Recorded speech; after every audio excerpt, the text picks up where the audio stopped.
Okay, are we ready to go? Okay, so just for those of you that are here in the chambers, we are streaming this meeting live. And so Sandra and I need to coordinate that, and I was a little bit too fast this evening, so my apologies. Again, welcome to the Leon Valley City Council meeting of Tuesday, February 18th, 2020. And again, we're all here ready to do the city's business. Before we begin, just a few summary of the rules of decorum. Please silence your cell phones. And just a reminder that the City Council chambers is a place where all people are treated with respect and dignity, citizens, councilors, staff, and visitors alike. Anyone desiring to speak shall be first recognized by the presiding officer. City Council members, staff, and members of the public shall not shout, display unruly behavior, distract with side conversations, use profanity, threat of violence, or disrupt the orderly conduct of the meeting. This includes speaking or commenting from your seat or using foul language as you exit the chambers. I would suggest if you feel you may have a difficult time controlling yourself, please sit in the foyer. That might be the place for you. No personal attacks on city councilors, staff, or members of the public shall be allowed. The presiding officer will warn the person that he or she will be required to leave the meeting if the disruption continues. Unfortunately, I cannot hear and see all that goes on in the council chambers, but the rules of decorum allow any councilor to help monitor the situation by calling a point of order. So I hope we don't have to go there. Let's again be civil and treat each other with respect and dignity. Thank you, and let's begin with presentation number 2.1. Sign Code Update Advisory Committee Annual Update. We have our committee chair, Heather Riddle, here this evening to present. Good evening, Heather. Good evening. So glad you're here. Okay, we're going to go through this pretty quick. Okay.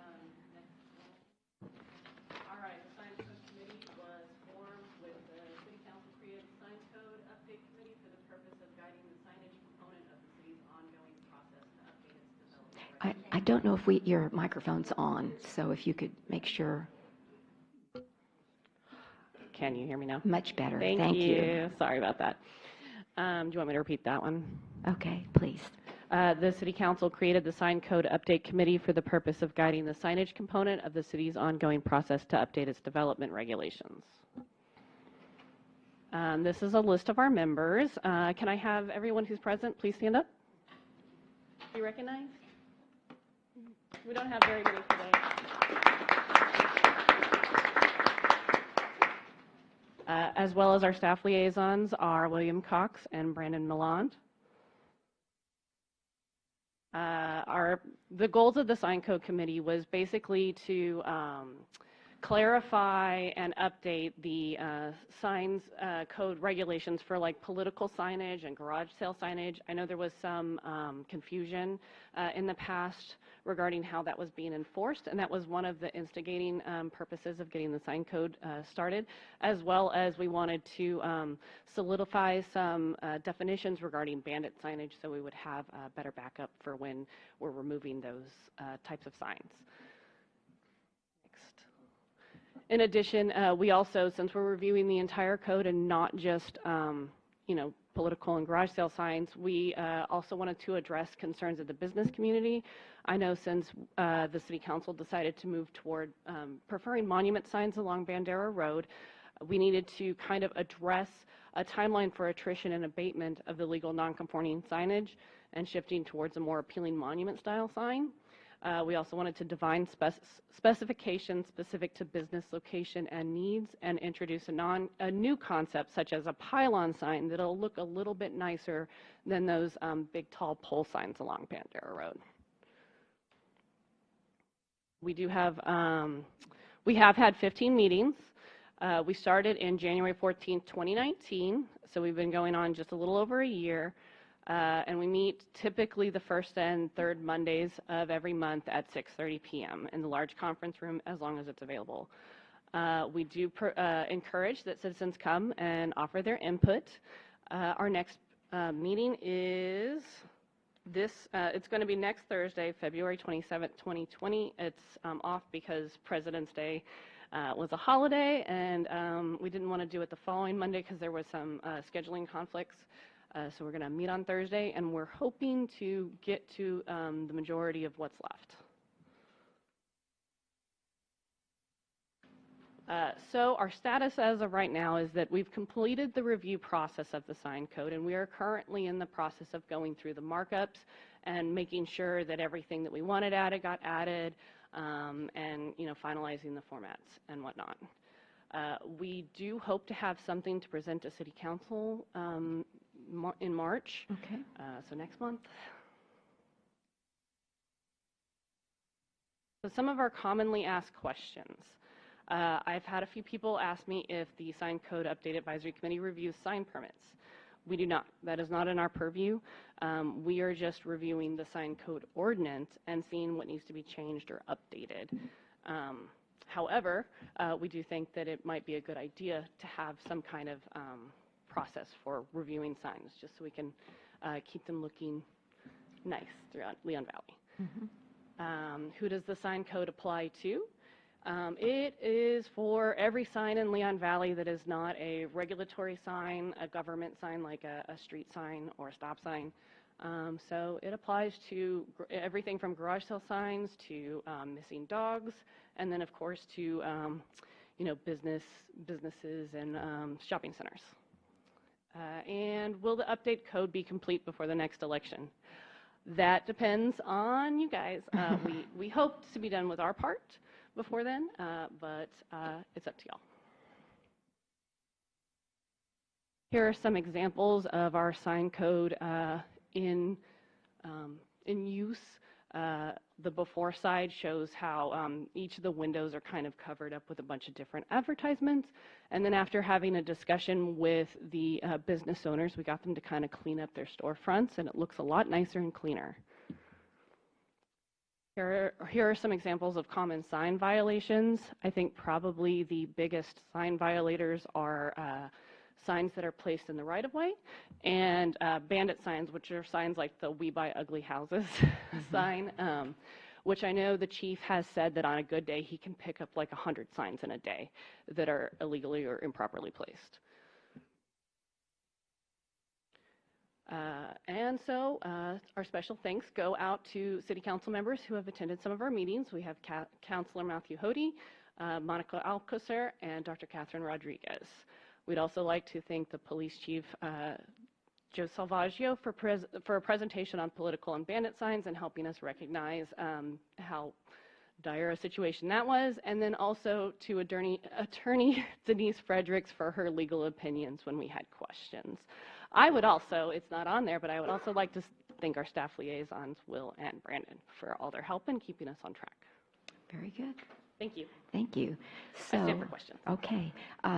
We have a new process for questioning. We ask our citizens to ask the first question. So if there's any citizen who has a question, if you'll please come to the podium, state your name and just generally where you live in Leon Valley or in San Antonio. And we'll take the first question from Leslie. Leslie Bacon, Forest Oaks, Canterfield. Heather, I was wondering, so do you have a place where you are allotting where the signs can be? Is that kind of what the process is going to be? So there'll be definite areas where they can put them and then other areas where not. And how did the business owners relate to you telling them what they could put on their storefronts?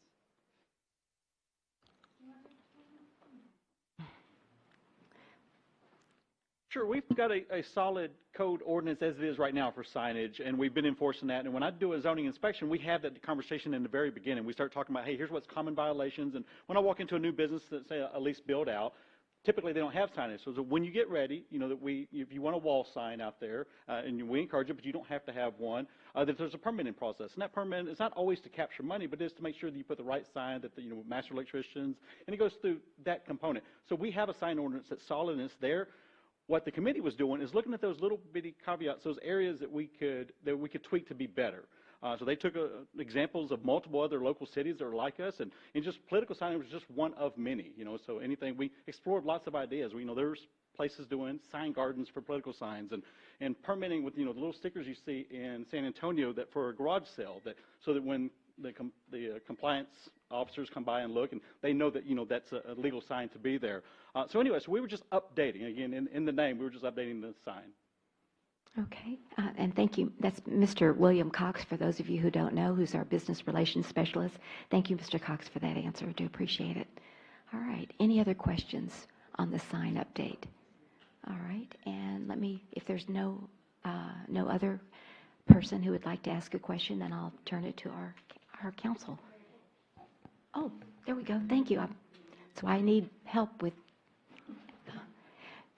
Good evening and welcome. Well, in the old days, we said, my name is Mary Frances Uptain. I live at 6101 Sawyer Road. And if you'll come to the, Miss, yes. All right, it is not a question, it's a suggestion. I notice a number of people parking in places that are handicapped spaces. I think maybe if there were more clearly defined handicap, or if it were made more attention to the people that there are truly in Leon Valley. We are an aging community, and our handicap places are being used for any number of people that I just kind of look and I say, well, nope, you don't. You look pretty good to me. So I would add to your signage that we do something about the handicap areas, because they're not clearly marked at all. Thank you for that suggestion. Do appreciate it. Okay. Anyone else in our chambers like to ask a question on the sign code update? Okay. Now I'll turn it back to the council. If there are any questions from our council? I just want to thank you, Heather, for... Ms. Charles, you may go. Okay, sorry. I had not recognized you yet. Did you Yes. point at me, though? I did. Okay. I did. Thank you. I thought that was an okay. Ms. Riddle, I want to thank you for all the work that you've spearheaded in this area, because I know it was difficult in a lot of areas. So I want to thank you, and thank you for coming almost to an end. Thank you. Okay. All right. Anyone else? Yes, Councilor Hody. Yeah, ditto that, and, the same for all the committees. My gosh, how difficult our job up here would be if it weren't for y'all, so thank you. And just one last thing. Great to get the input on March 2nd. Will we need 2 reads for that? Or can we do it in one? I just want to be sure it's an ordinance, right? So, but yes. So if the goal is to get it before the campaign, then, yeah, I was just curious if we needed 1 or 2 reads. Yeah, Okay. I don't think it'll be in before Okay. the primaries, but hopefully when we do our municipal elections. Okay, very good. Thank you again for yours and the entire committee's efforts. We do appreciate it. All righty, and the staff liaisons. Okay, moving then to agenda item 2.2, monthly financial report ending January 31st, 2020. We have Floyd Mesick, our Assistant Finance Director, this evening. This is his inaugural presentation, so we're so glad you're here. Take it easy on me, guys.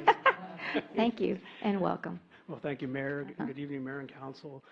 Tonight's financial report, of course, covers the month of January, and if you can believe it or not, we're already 4 months into the fiscal year already. It's going by rather quickly. And if I've done my math right, I think 4 months means we're 1/3 into the year, and therefore we're looking at our benchmark number of about 33.33%. So let's see how we did. We're looking at our general fund first. The big overview on the general fund, our revenues are sitting at about 44.1% collected. So that's good. Our expenses are below the benchmark, and they're sitting at 27%. On the revenue side, of course, ad valorem comes in hot and heavy at the beginning of the year, and that's what's bolstering those revenue numbers. And of course, as you all know, sales taxes are about 2 months behind. Unless there's questions, I'll just move on to the next slide. Good. Okay, do y'all want to take questions while we go? Let's come back to it. Or just come back? Okay, all right, we'll do that. However you like, Mayor. On the water and sewer fund, again, the big picture here, revenues at 39.1% collected so far, and expenses are down below the mark at 26%. The big thing here on the revenue side, of course, was that transfer in for the $313,000 for the Seneca West project. That's boosting the revenue numbers.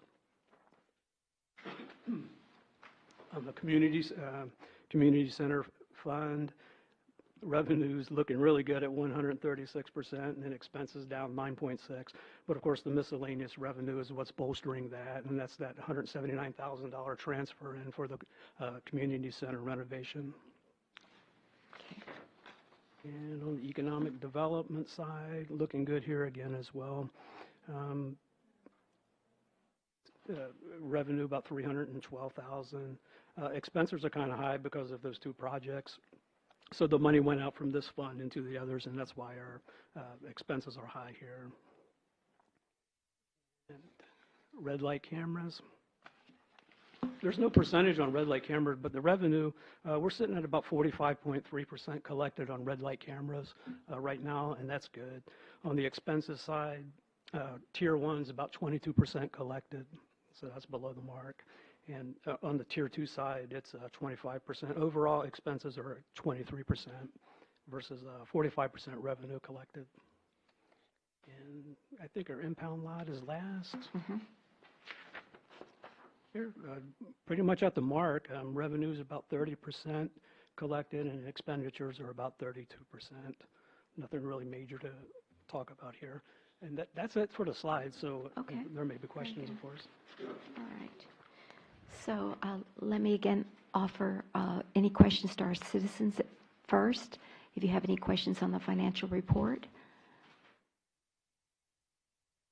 Okay. Yes, and if not, then we'll move back to the council if there are any questions from the council. Yes, Councilor Bradshaw. Could you go back to the water and sewer fund slide real quick? So year to date, we said we're at 39% and 26% expenditures. Yes, sir. Is there anything that's driving that imbalance, or do we think this is going to continue each quarter through the? I think on the revenue side is that miscellaneous transfer in that's kind of bolstering it up. But if we look at the water sales, sewer sales, storm water, and the customer fees, that's all hovering around that 33%. Okay. So the rest of it, besides that miscellaneous, looks like it's about on track. Yes, sir. So what about expenditures historically? Are we? Is there any reason why we're spending less? There's nothing that I'm looking at that I have concern over. Okay. Of course, I am new, but looking at the numbers so far, it looks pretty good. Okay. Thanks. Okay. Any other questions? Floyd, would you just put the economic community development slide back up? I just wanted, so that 47,404 is 2 months, December and January revenue, correct? Just want to confirm it's about 20. Yes, and that's 2 months sales tax. 22, yes, ma'am. okay. Yeah, it's 2 months And behind. then that 79,849, just for our citizens' information, is what? Yeah, that's the miscellaneous revenue, and of course, that's the Larry Little bond refund. Okay, all right. And so total revenue so far is 127, but would you explain where the 804 and the 570 came from? I mean, it came from reserve, right? And so Yes, it came out of fund balance, and it was out of fund transferred, balance, of course, and it was into the transferred other over. funds. So I guess I just wanted to know, what is our current balance? Current fund balance? 127? Or what is our current balance Yeah, in that current fund fund? balance is roughly 190,000. right now. 190,000. Yes, ma'am. Okay. That's our fund balance. Correct. That's separate from this. But as far as how much do we have designated for projects in the current budget, and where would that be reflected? That's,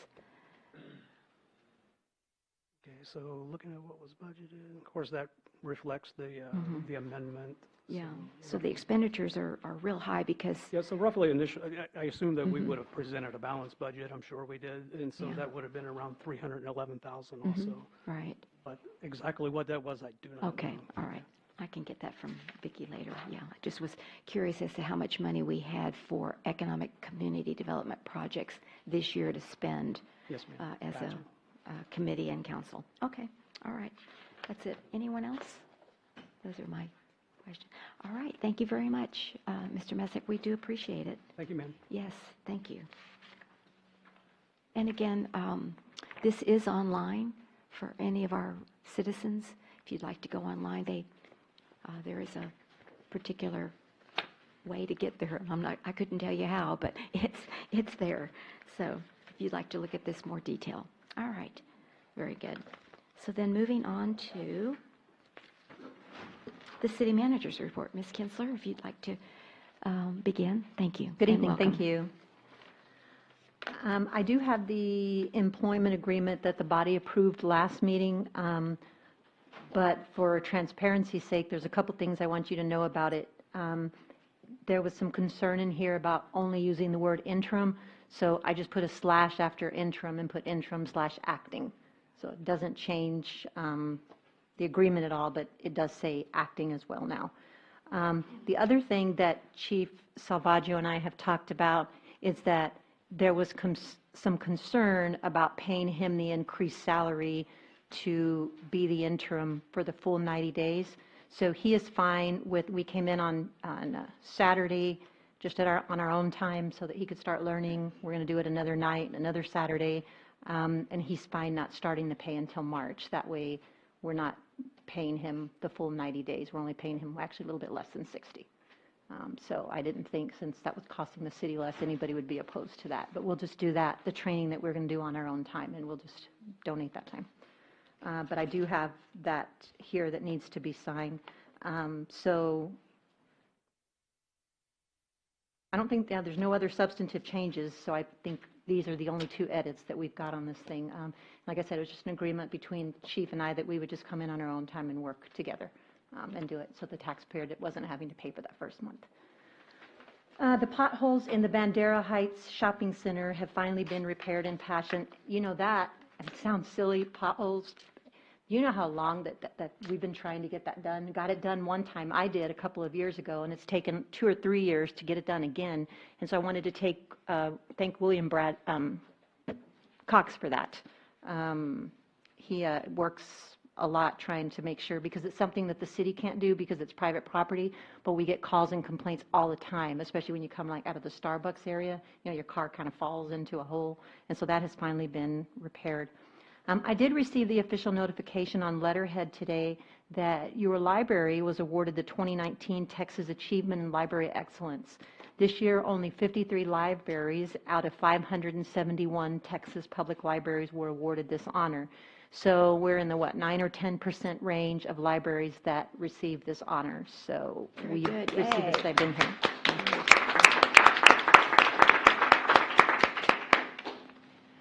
Also, we have been in meetings, a lot of meetings, with the construction company that's doing the demolition on the John Marshall High School remodel.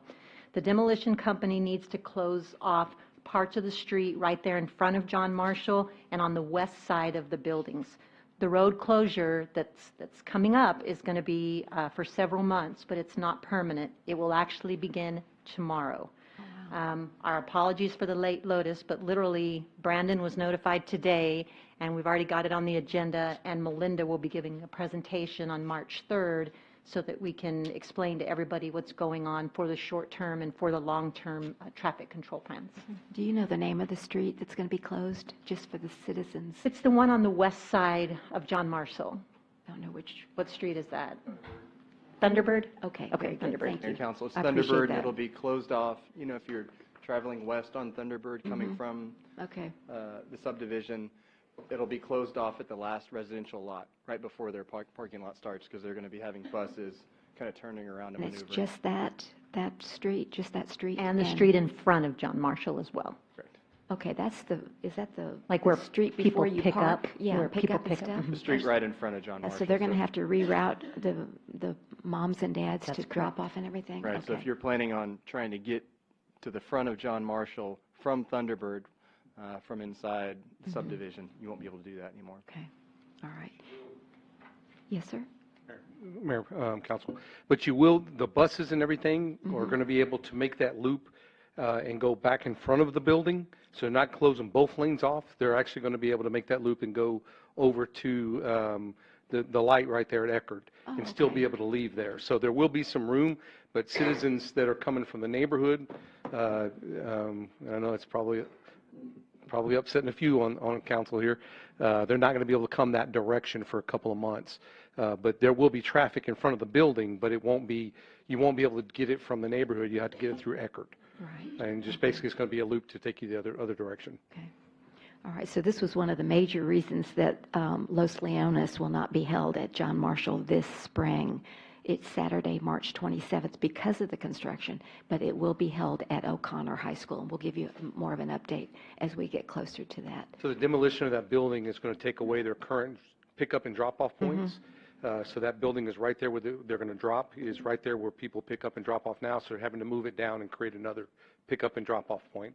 So that's the cause of this, and then the danger of dropping the building and having people too close is the other issue. Understand, safety is important. All right, thank you. All right, thank you. If you'll continue, please, thank you. Thank you, yes.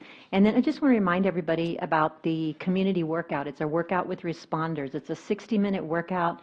I tried to do it last year and work out side by side along with like a 22-year-old. I was dead.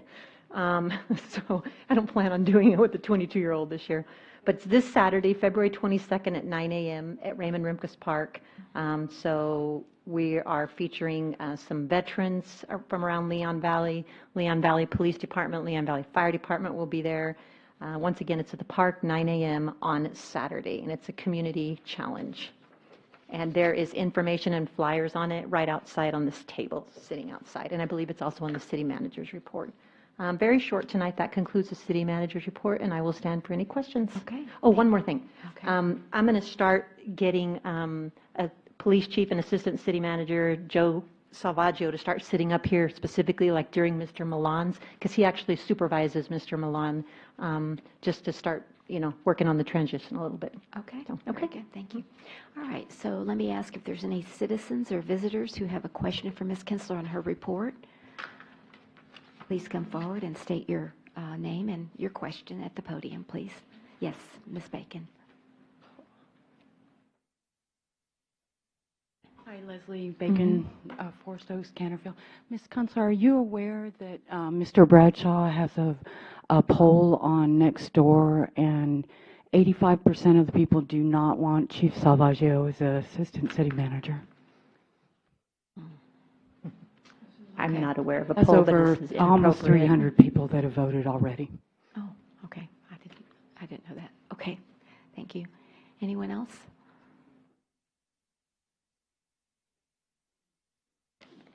All right. Good evening and welcome. Benny Martinez, Seneca. Looking through the check register, there's over $100,000 in attorney's fees for last month. I'd like that explained. One of them was $69,000, if I remember correct. Point of order, Mayor, this isn't part of the manager's It's the manager's report. Her report is part of the check register. Oh, okay. Yeah, I guess it would have been more appropriate in the budget since the check register was there. But anyway, okay, so noted, and we'll look into that. Okay, anyone else? Okay, any other questions from the dais?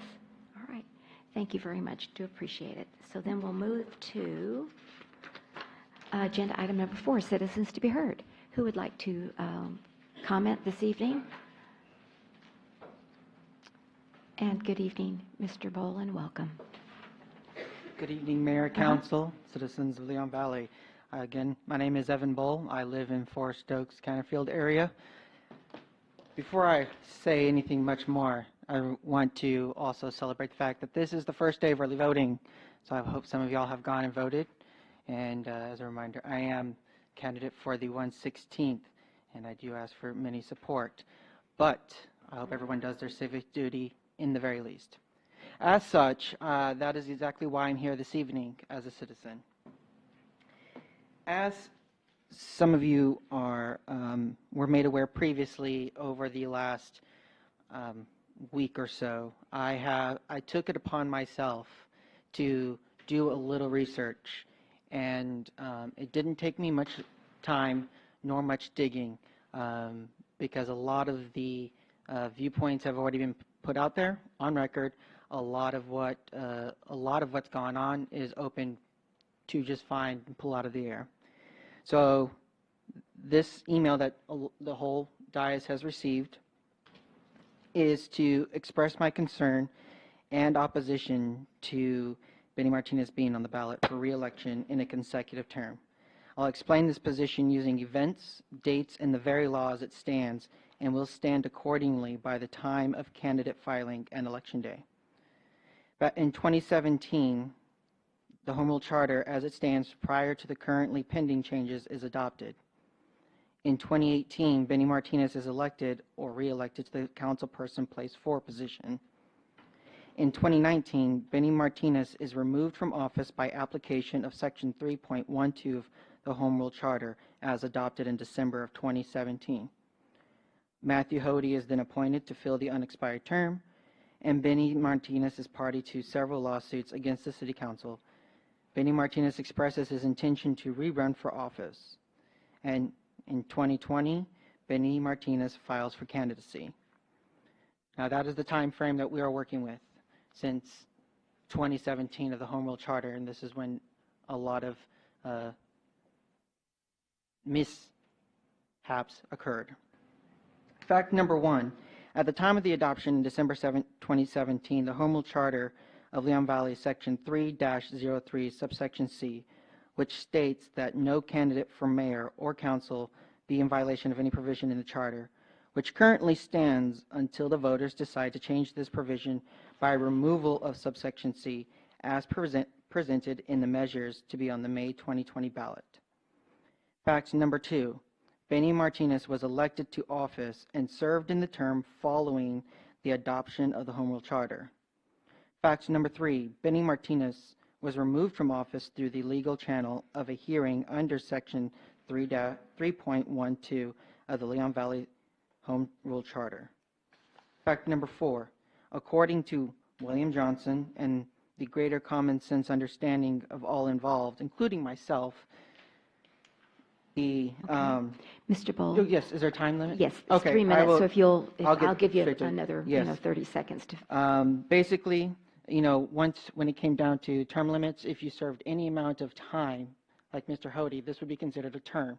Any amount of time in a term is considered a term, and by law, Mr. Martinez has violated the law and is unqualified to be a candidate, and I asked that the council, who holds the sole power of this decision, remove him from the ballot until his current lawsuit, which makes him a conflict of interest, is remedied, and that he serves, is no longer uneligible by the Home Rule Charter itself. Okay, thank you very much for those Thank words. you. Do appreciate it. All right, anyone else?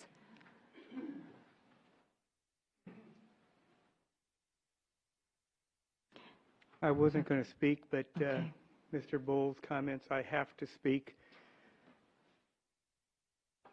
I feel that the action taken by this council to remove me from my legal seat was done by bad legal advice.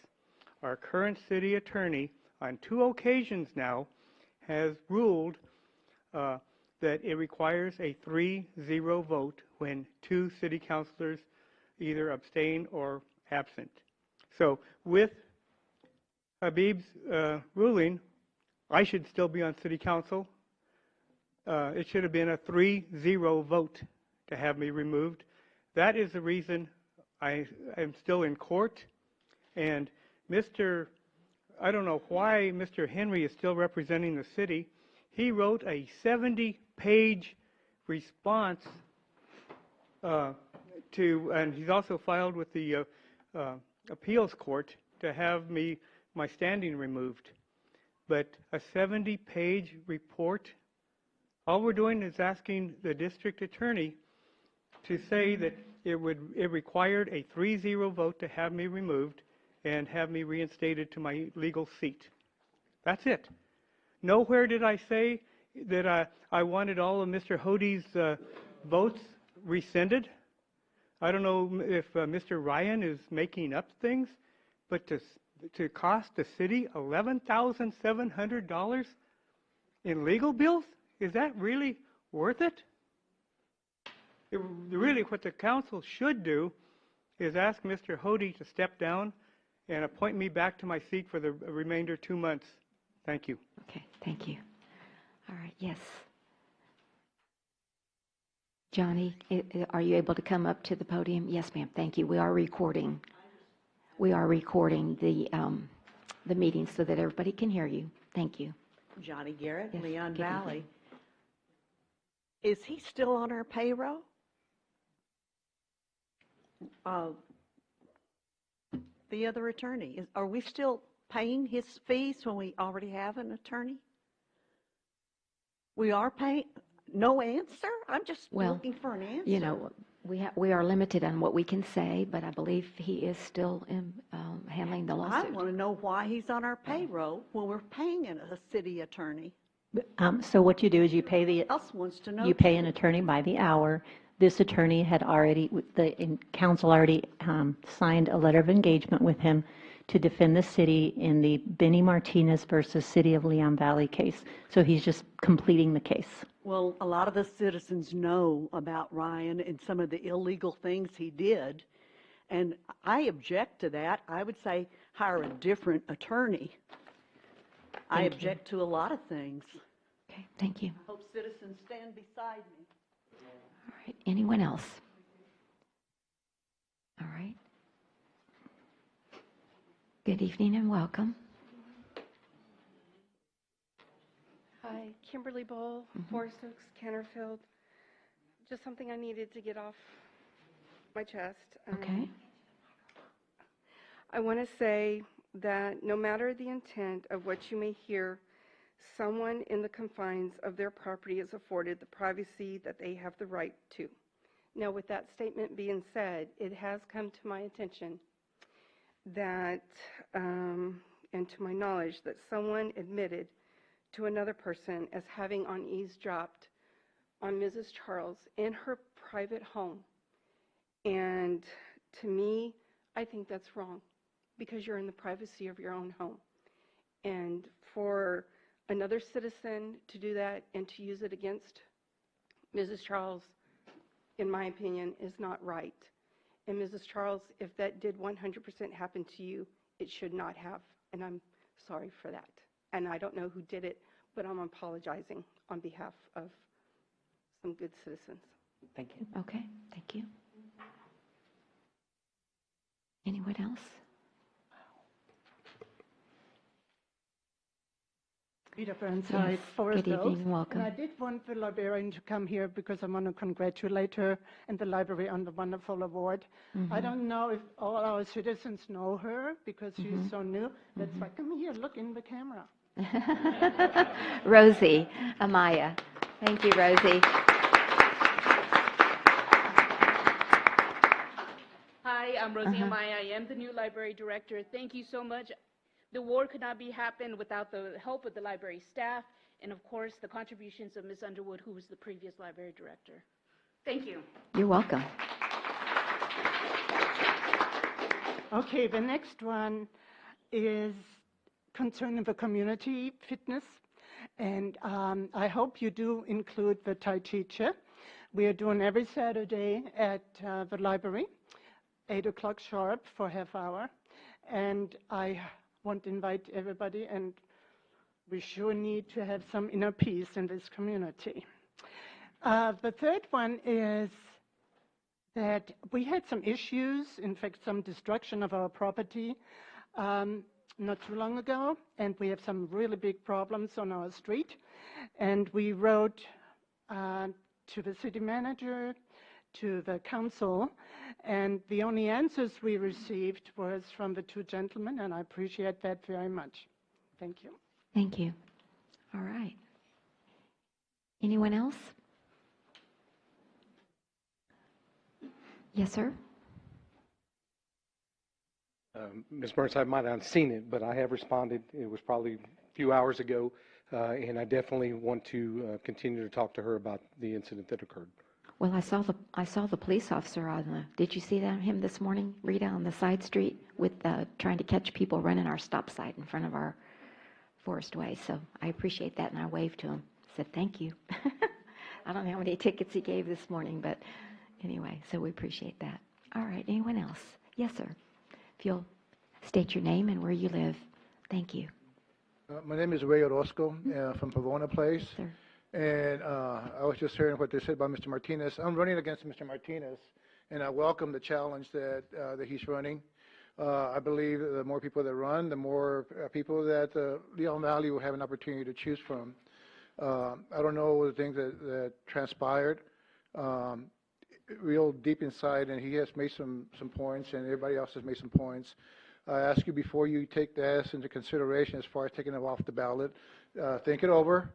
I welcome this challenge, and give everybody a choice to pick the best candidate. Okay, thank you very much for those comments. All right, anyone else? All right. Seeing no one else, then we'll move to announcements by mayor and council members. Oh, thank you. I appreciate it. I saw you come in. I wasn't sure if you wanted to come up or not, so thank you. Yes. Welcome. And your name, please? My name's Linda Salvaggio. I'm Hi, on Linda. Sawyer Road. Okay. And I wanted to bring up the subject of the trash issues Okay. behind the bowling alley and on the side of the bowling alley. Okay. I've had to hire several people on different occasions to clean up that trash, and I want to see who is responsible for that. I've called several times and I never get an answer back. You call where? The city. City Hall? Yes, ma'am. Okay, and I don't get a call back Okay. or, respond. all right. Who am We I- do have who an am I audit. supposed We do have an audit program, so let me ask the manager to address that. Thank you. This complaint has been an audit repeatedly. We go to the property owner, it gets cleaned up, and then it comes back again. I've seen this in and out of audit like almost since I've been here. Sure. So do you have anything else to add to that, Chief? I know we get it cleaned up a lot, then it gets trashy again. Yeah, it What do you needs have? to be taken care of on a Mhm. weekly basis. So the property, like the city manager said, the property owner is responsible. The problem the property owner has is most of that trash has nothing to do with their property. Just for whatever reason, the way the wind blows, it ends up collecting on the property. One of the properties is actually vacant. And so it does collect on their property. When we get the complaint, we go and we make them clean it up. They clean it up. And then, within a week, it's back out. And so they're frustrated as well because they're not the offenders. And it's not somebody just throwing stuff out there. That's not what it is. This is trash that's blowing onto their property. So the same complaint that the bowling alley has is the same. It's not their stuff that's on their stuff, but they do clean it. Okay. So the stuff that's actually on the road or the side of the road is our property, the city's, and so we are responsible for that. And so if their complaints are that, we will clean those up. But if it gets onto the other vacant property, which it does quite often, then that property owner has to be notified and they have to go clean it up. So sometimes it takes a little bit because it's the property owner's responsibility, and the law requires them to clean it up within. They have a total of about 30 days to get it done. And so it does take some time for them to get out there because they're just as agitated as everybody else. But it's not a problem with people throwing property, like throwing stuff out on their property. It's blowing onto their property from other places. Sure. All right. And Linda, do you need to get a phone number or something? If you have another concern, you can call or on it, because we do have it registered, but that would be good. Thank you. Yes. Excuse me, Mayor? Yes. Miss Linda, may I get the spelling of your last name? I'm sorry. Okay, thank you. Ms. Updane? How many of you people here remember when Lax Furniture Company was built? Mm-hmm. There was a problem some 40 years ago with the trash behind Lax Furniture Company. And there was a woman named Mary Frances Uptain, whose husband was on the council, and people kept complaining about the dirt blowing in the garbage cans and all the trash that would be associated with a big furniture company. So this old lady, Mary Frances Uptain, she goes off to the council and makes a proposal that a wooden fence be built between the garbage collection area of every business and the residential district. And they did it. Lax was most cooperative.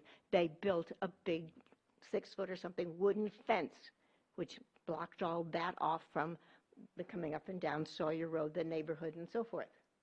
And the people who lived behind Charlie Parkman, that was his property, didn't have to look at the garbage and fill it up.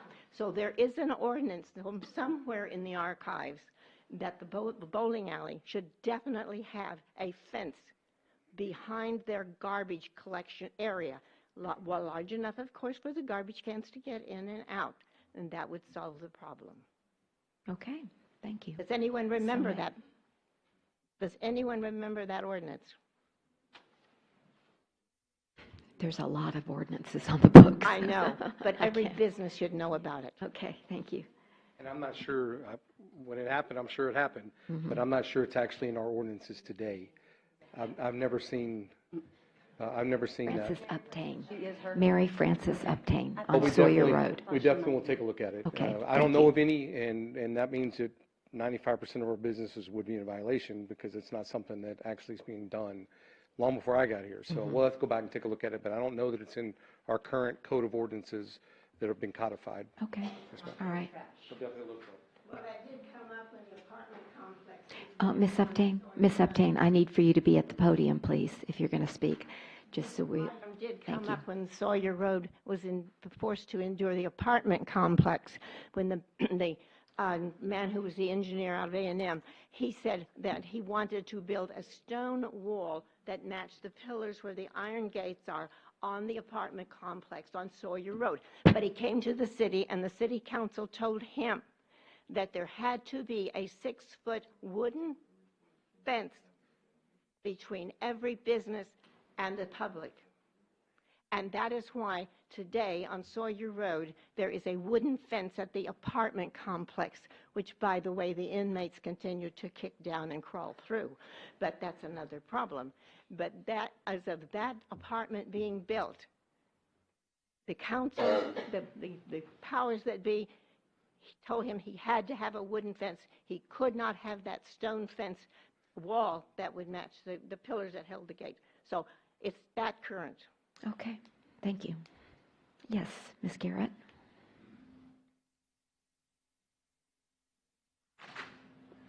Johnny Garrett, Leon Valley. I live on Timber Hill, and I have more garbage. Okay. The property next to the post office, there's a beautiful home back there. It's fenced off in front with a wire fence. People walk from Whataburger, all the chicken places, Bolero, they chunk their garbage down. They do. And I end up with all kinds of cups in my yard, between the curb and the street. I get tired of it. The property behind me, I've complained many times at 7026 Settlers Ridge, clean up the garbage. Until people start being civilized, you don't throw your trash in the street. You don't throw it in people's yard. I don't care how tall the fence is. There's a lot of fences that need maintenance. Fences fall down. People need to learn not to litter, not to put graffiti. We need some civilized human beings running around. Okay. I've never seen so many things that are so wrong. And I'm trying to sell my house. It's a 2-story. I don't want to live in Leon Valley anymore. I don't like the politics. I don't like the garbage that's in my neighborhood. Okay, thank you very much for those comments. Okay, let's see, Ms. Bacon, we haven't heard from you, and then Linda. Leslie Bacon, 4 Stokes, Canterfield. I was just wondering, is there any way to, like, they adopt a highway, so some of these areas in Leon Valley, is there any way, like, through Marshall or the Girl Scouts or something like that, where they could pick up some of these areas and get badges or community service kind of, what certificates or whatever for that? Is there any way to include these areas that aren't necessarily the roadways or whatever, but that Leon Valley that could benefit from that? Okay, we'll so note that. We do have a neighborhood renewal program, but that's usually a house. We also in have their an yard. Adopt a Spot program. We have Adopt Just a Spot. Picked up 2 Yeah. more clubs that have adopted different roads within the last couple Roads, of or, weeks. or could it be just an area? Absolutely. Okay. Absolutely. We'll have to Mhm. publicize We that have more. that program. Council approved it a year or 2 ago. Okay. Linda, if you'll continue, please. And I'm Linda. I also own the home on Timber Hill, the second house to your left, 6822. I'm really concerned right now on the speed on that corner. I have every morning at 5:30, excuse me, I have a Mustang that goes by fast and sets off all the alarms. 5:30. This has been going on for a year or so already. And there needs to be a speed bump right there at the end, at the beginning of Timber Hill. As you turn from Huebner onto Timber Hill, we need to place some better speed bumps. Maybe some, asphalt ones besides the rubber ones that they have. They're not working. I think we need to have somebody out there more, put some police out there monitoring that corner, because Timber Hill and Huebner, it's like they want to race. They don't even make a stop. They just want to race down Timber Hill. I can't even take my granddaughter out to ride her bike. It's getting worse.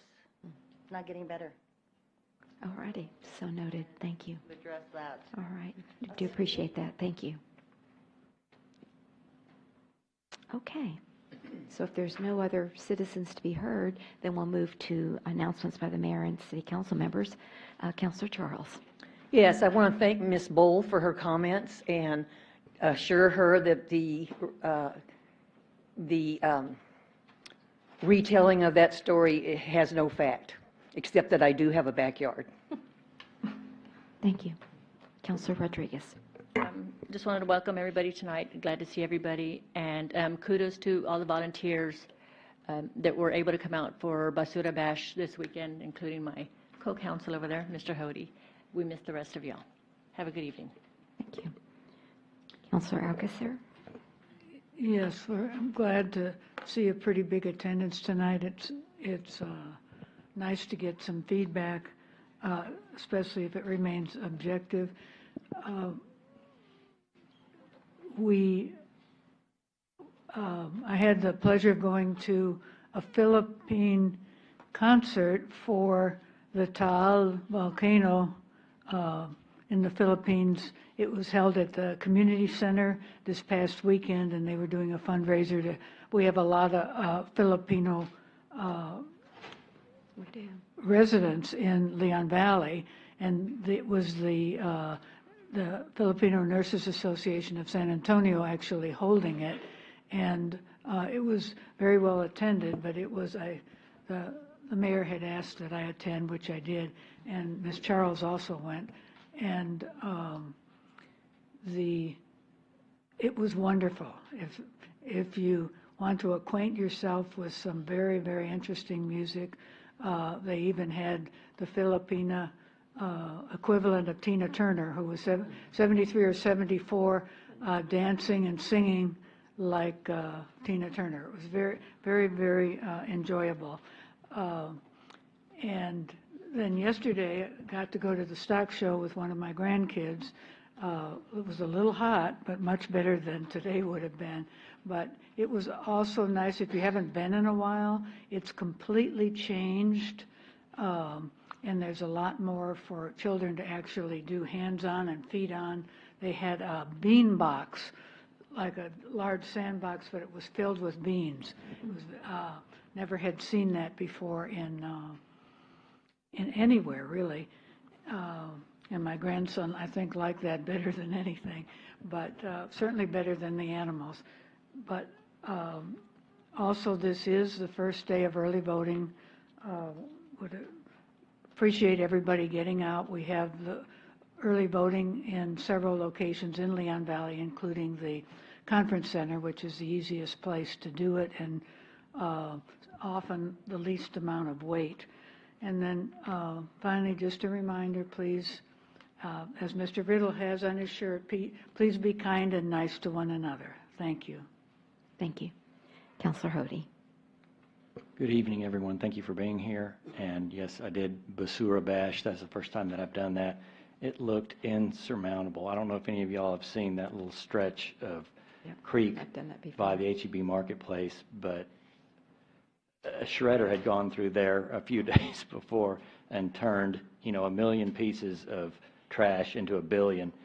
And I see lots of people here that were there, and there were also other folks there, Boy Scouts and whatnot. So it wasn't just us, it was a group effort.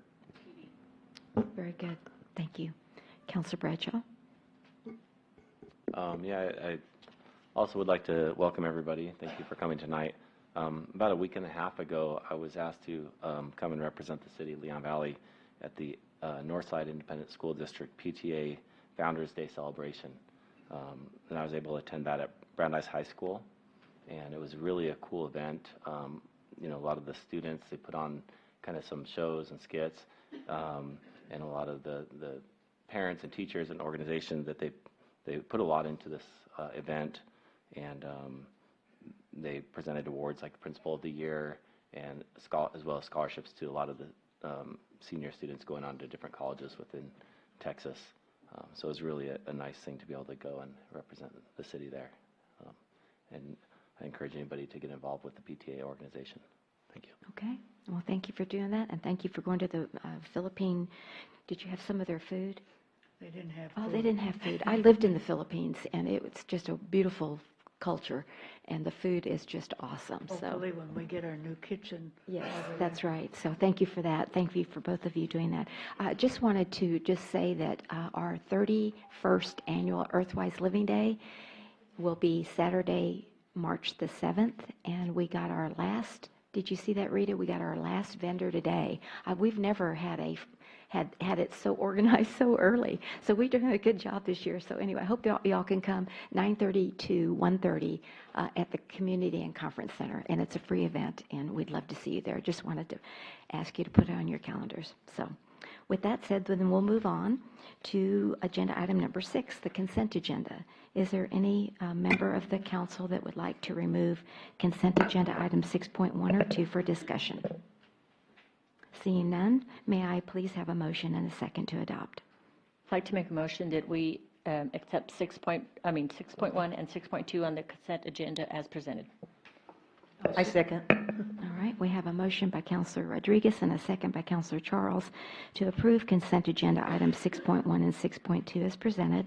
All those in favor say aye. Aye. Any opposed? The motion does carry. Then we move to agenda item number 7, which is called ordinance. For those of you that are new, these are our second reads. Because we're a home rule charter, we need to have 2 reads before we adopt a particular ordinance.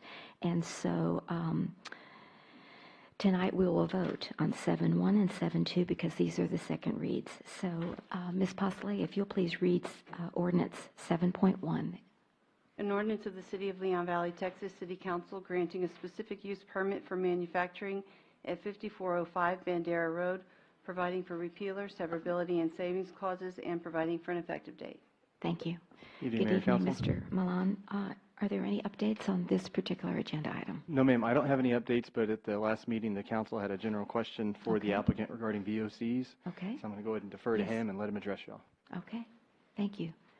Good evening and welcome. Would you please state your name for the record? Certainly. Arnie Jacob. Thank you, Mr. Jacob. Last week I asked about VOCs, and I did some research. I asked the business owner, and since they don't actually melt the plastic, it doesn't transform, they just heat it up to 180 degrees and blow it out. So since there's no change in composition, there's no VOCs associated with that. Okay. I want to also say I was asked about hours of operation, and I was mistaken. They will have 24-hour operation at the site.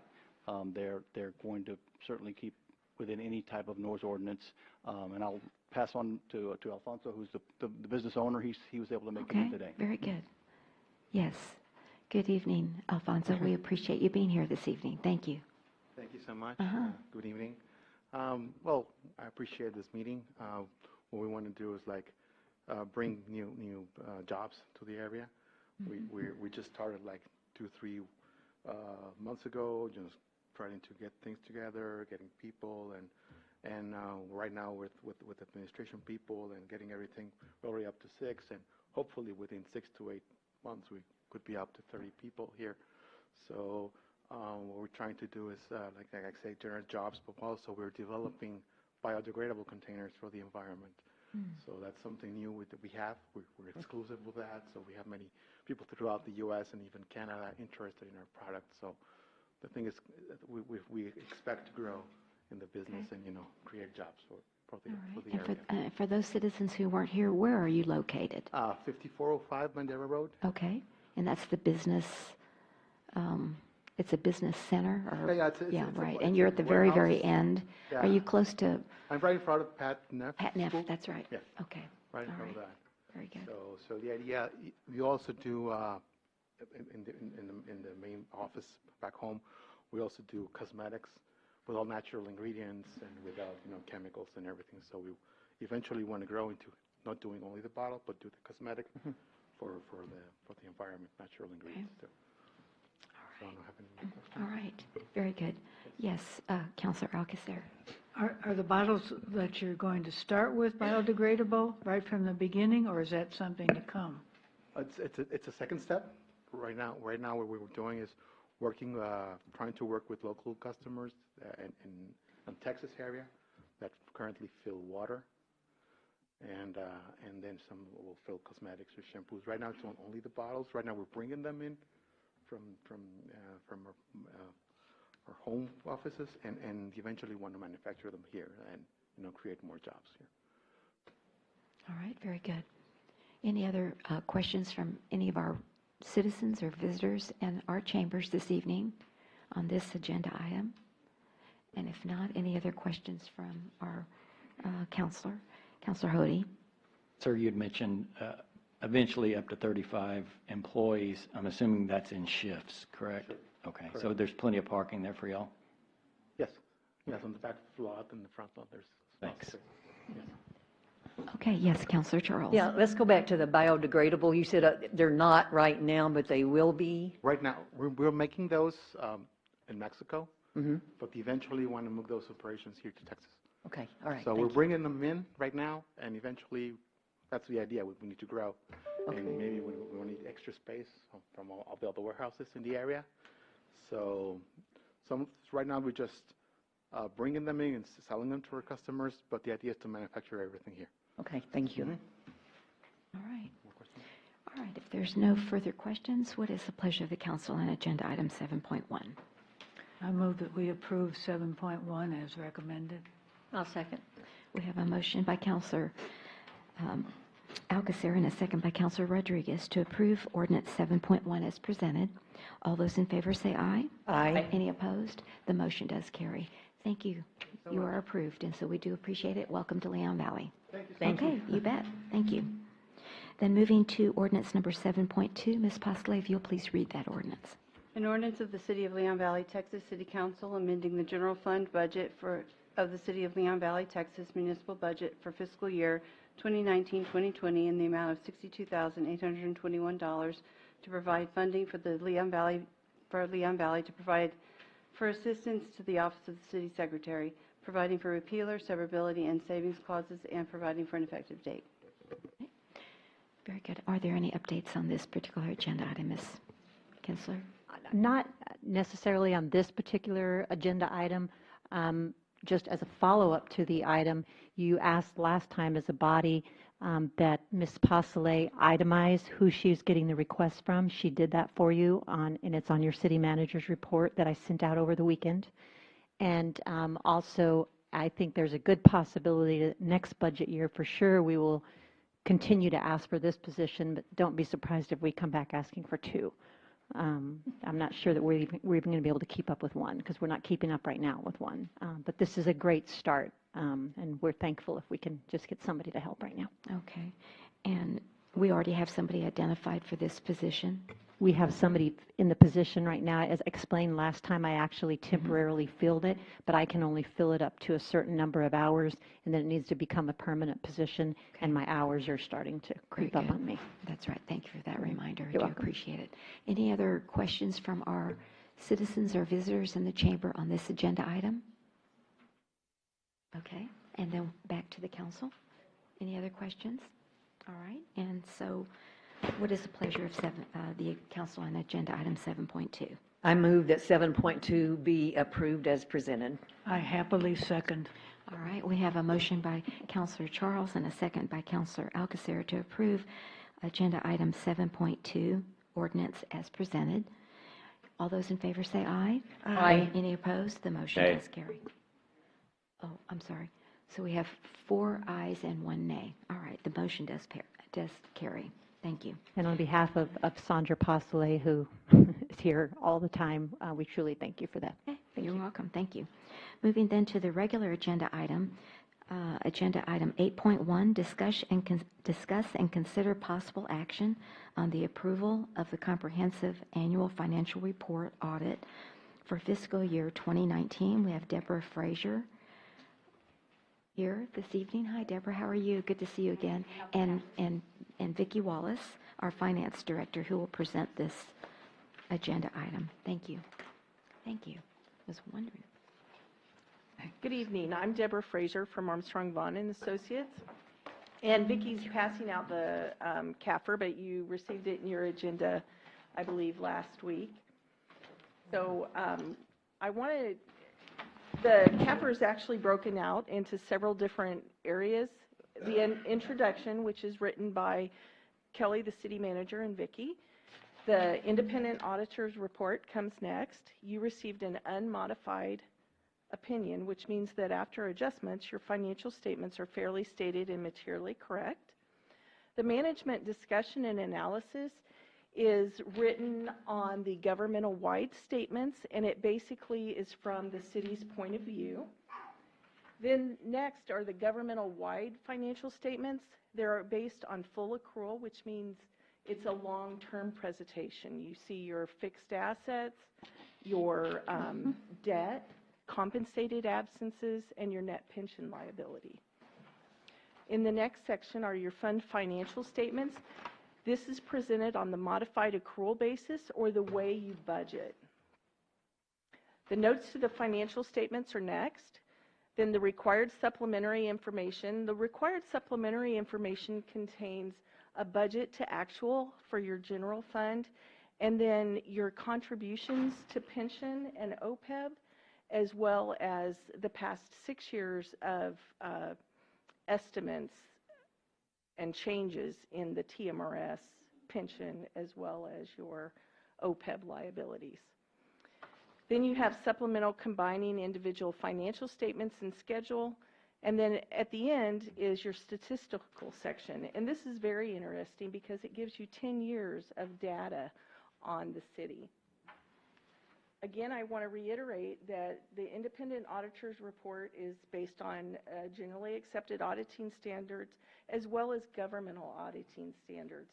The purpose is to form an independent opinion on those financial statements, whether they're fairly stated and materially correct. You did receive an unmodified opinion, and that means that we've made no modification to the report, and that's the best opinion you can receive. The MD&A, again, is on your full accrual basis, and it discusses highlights, overview of the financial statements based on the governmental-wide financial statements, and then next year's budgetary highlights. The quick financial highlights, your governmental-wide statements, again, those are full accrual, so you see a long-term presentation with debt, capital assets. So at the end of the year, your assets of the city exceeded its liabilities by $17.5 million at September 30th. Net position decreased by $1.2 million, primarily due to the public works and public safety contractual expenditures. On your business type activities, which are always shown full accrual, your assets of water and sewer fund exceeded its liabilities by $8.6 million at September 30th, and then your unrestricted net position decreased by $444,000 to $2.1 million as of September 30th due to the water and sewer system improvements. At the end of the year, this is your net position. The first column is your governmental-wide full accrual statements. So that includes your general fund, your debt service fund, capital project fund. The next column are your business type, and that's your water and sewer fund.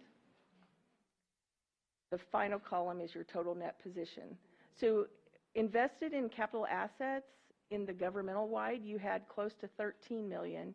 In your water fund, you had almost $4.9 million. and so total is 17.6 million. That net investment in capital assets is basically your fixed assets minus all debt related to those fixed assets.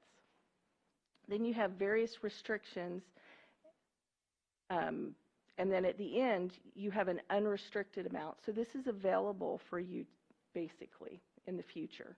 You had $2 million in governmental-wide, $2.1 million in the water fund, leaving you with almost 4.2 overall in the unrestricted funds. In your fund financial statements, again, this is the way you budget. You see your general fund and then the different capital projects and debt service funds. Those are considered governmental funds. The general fund balance at the end of 2019 was $6.8 million, and the combined fund balance for all the funds were $9.2 million.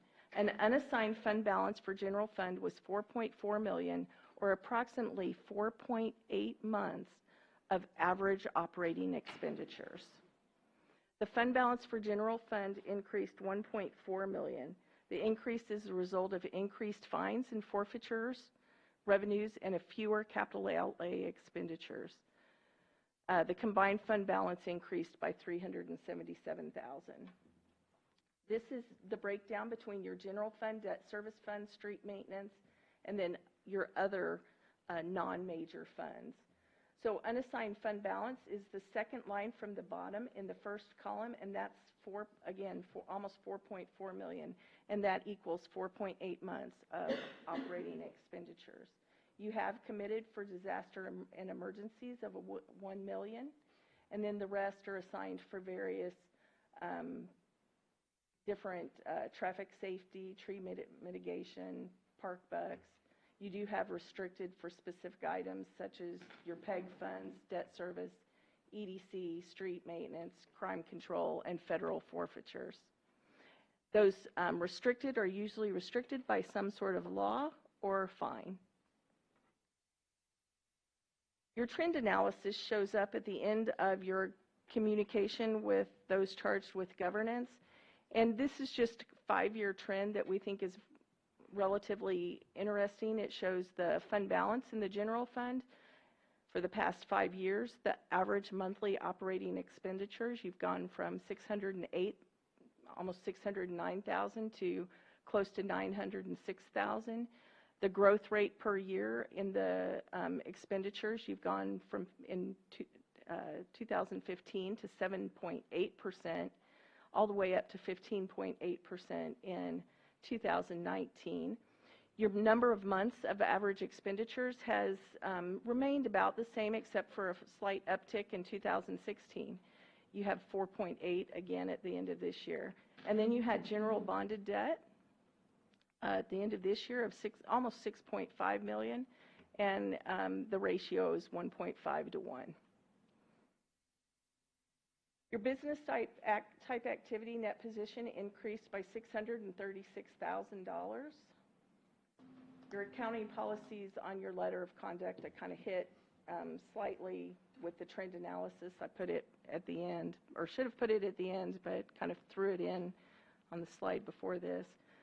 So we go over in the governance letter your accounting policies, your estimates. So your accounting policies for the year did not change except for a new governmental standard, GASB 88, which requires us to separate private and direct borrowings and private placement.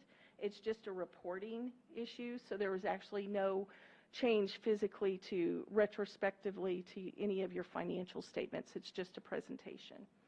And you did have some private placement, and those are, again, broken out in the report from all your other debt.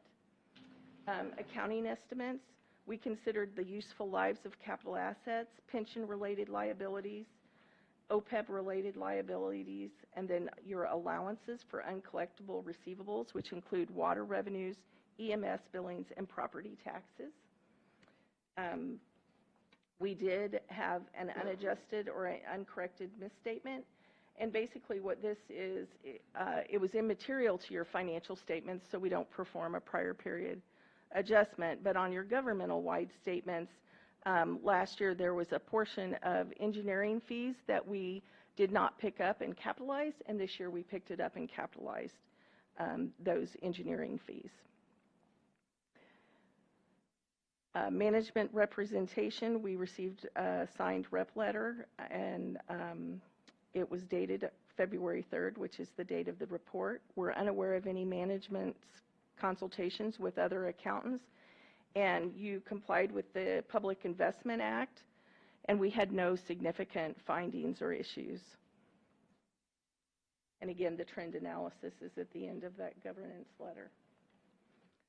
If you have any questions, I know that was very quick, and if you have specific questions about the report that you'd like to call me later on, I'd be happy to answer any of those or go over the reports with you. And I want to thank everybody at Leon Valley who were gracious enough to probably for a week pull their hair out and make our lives a lot easier. Okay, thank you very much, Deborah. I do appreciate it. Yeah, it's a lot to digest. It really is.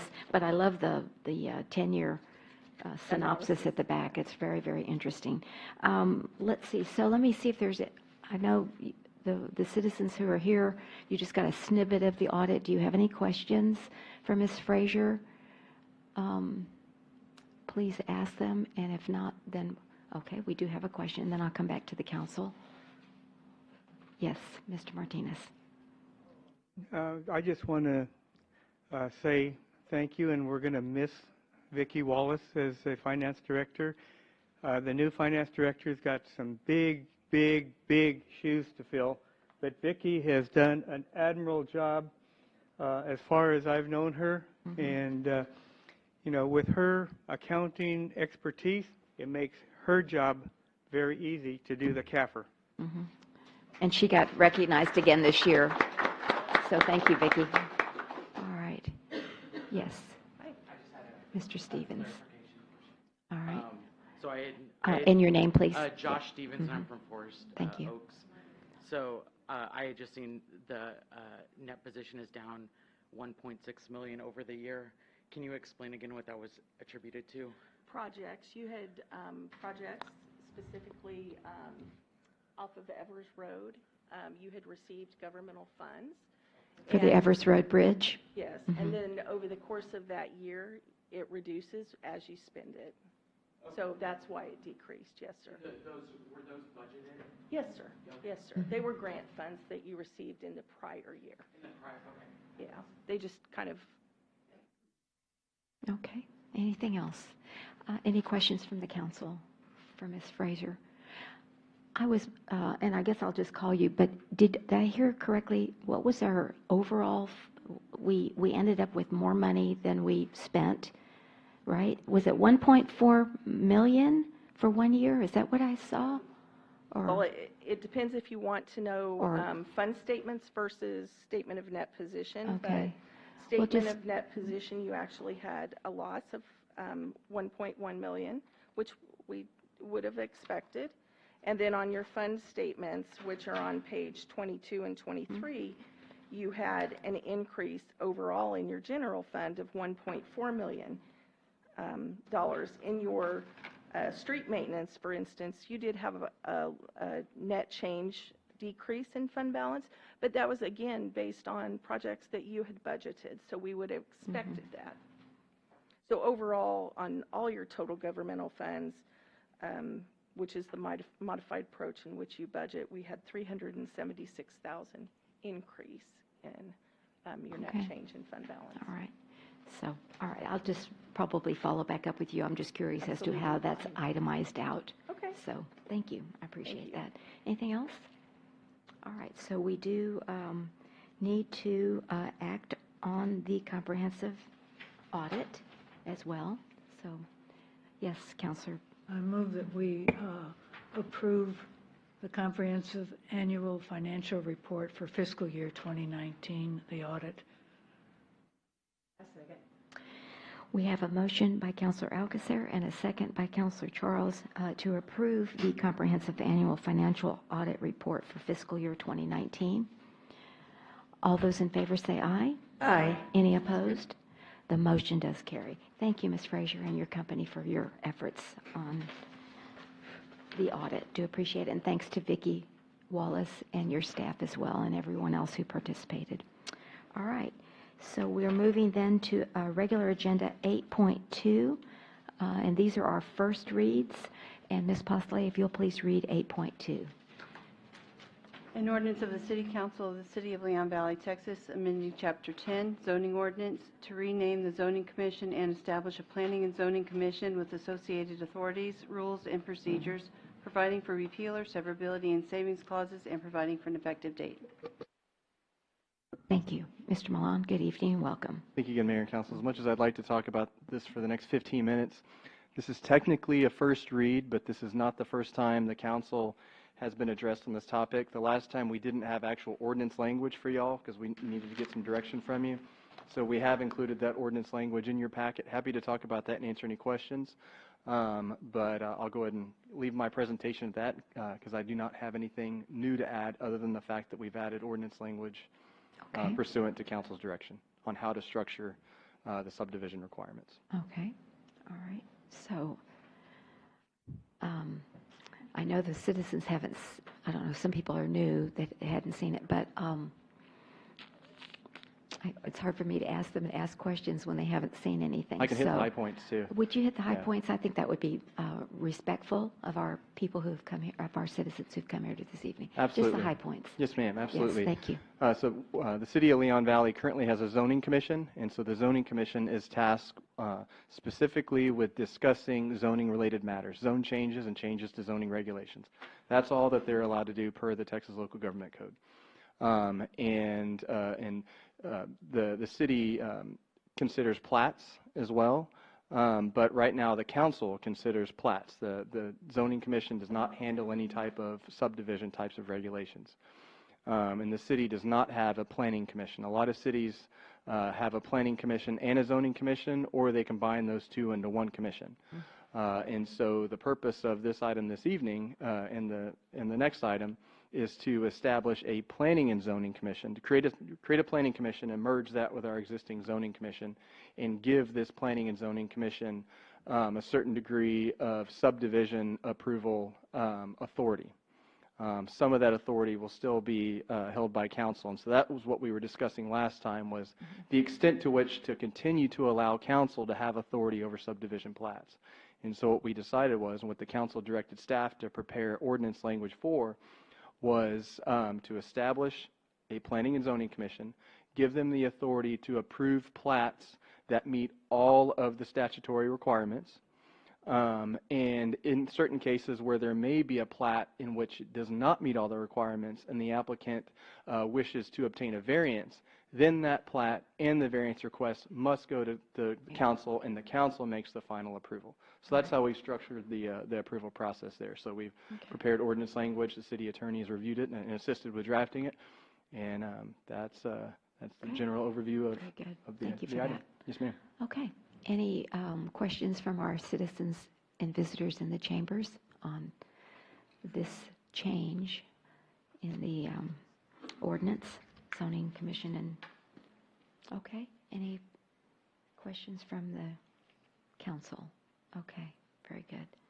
And as I recall, we were one of the few people that did not have a planning, and so when I say few people, few cities that didn't have a planning and zoning commission. So Yes, we're ma'am.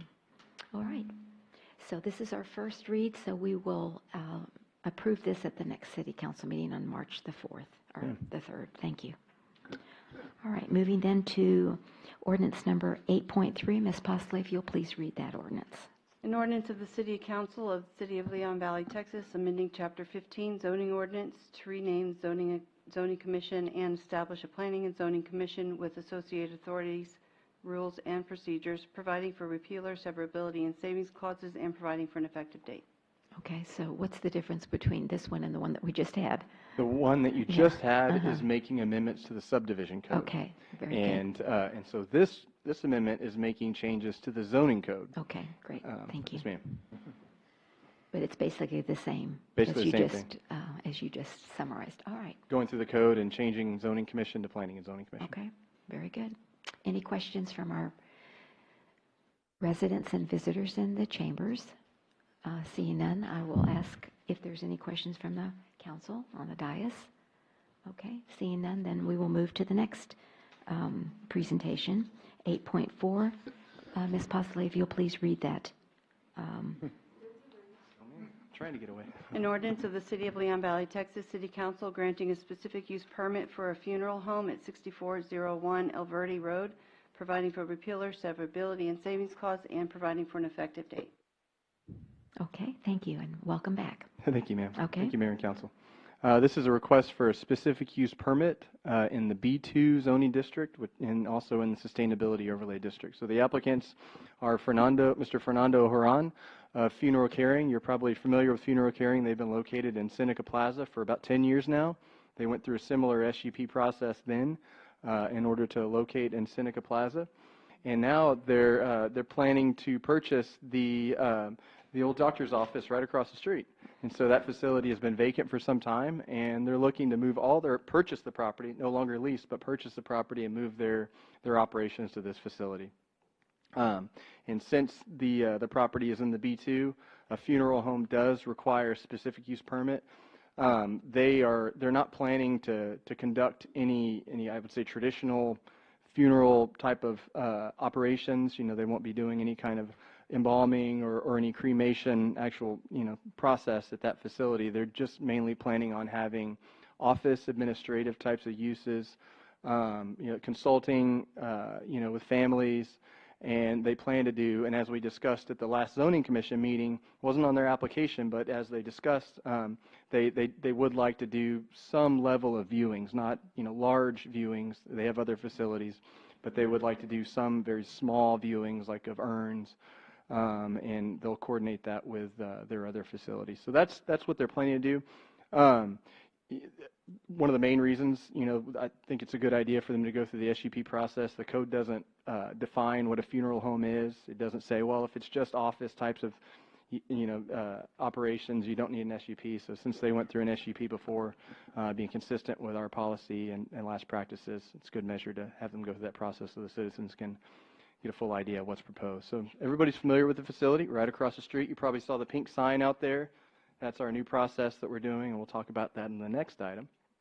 It's a 0.36 acre tract. It's pretty small. It's got about 6 to 7 parking spaces. I think 7 parking spaces with a handicap. So it's kind of designed for lower intensity, and that's why they're purchasing the property. They plan to have a pretty low intensity operation there. Like I said, it's located in the B2 district. Everything in this area is in generally the B2 and in the sustainability overlay district. There's an aerial view of the facility. So they've got 4 parking spaces here, and then they've got 3 on this side. So really, looking at something like this, really when we consider an SUP or any kind of zone change, you just look at the surrounding uses. So everything to the east, Bandera Road's pretty intense commercial. And of course, City Hall, we're assembly use. We have some peak times.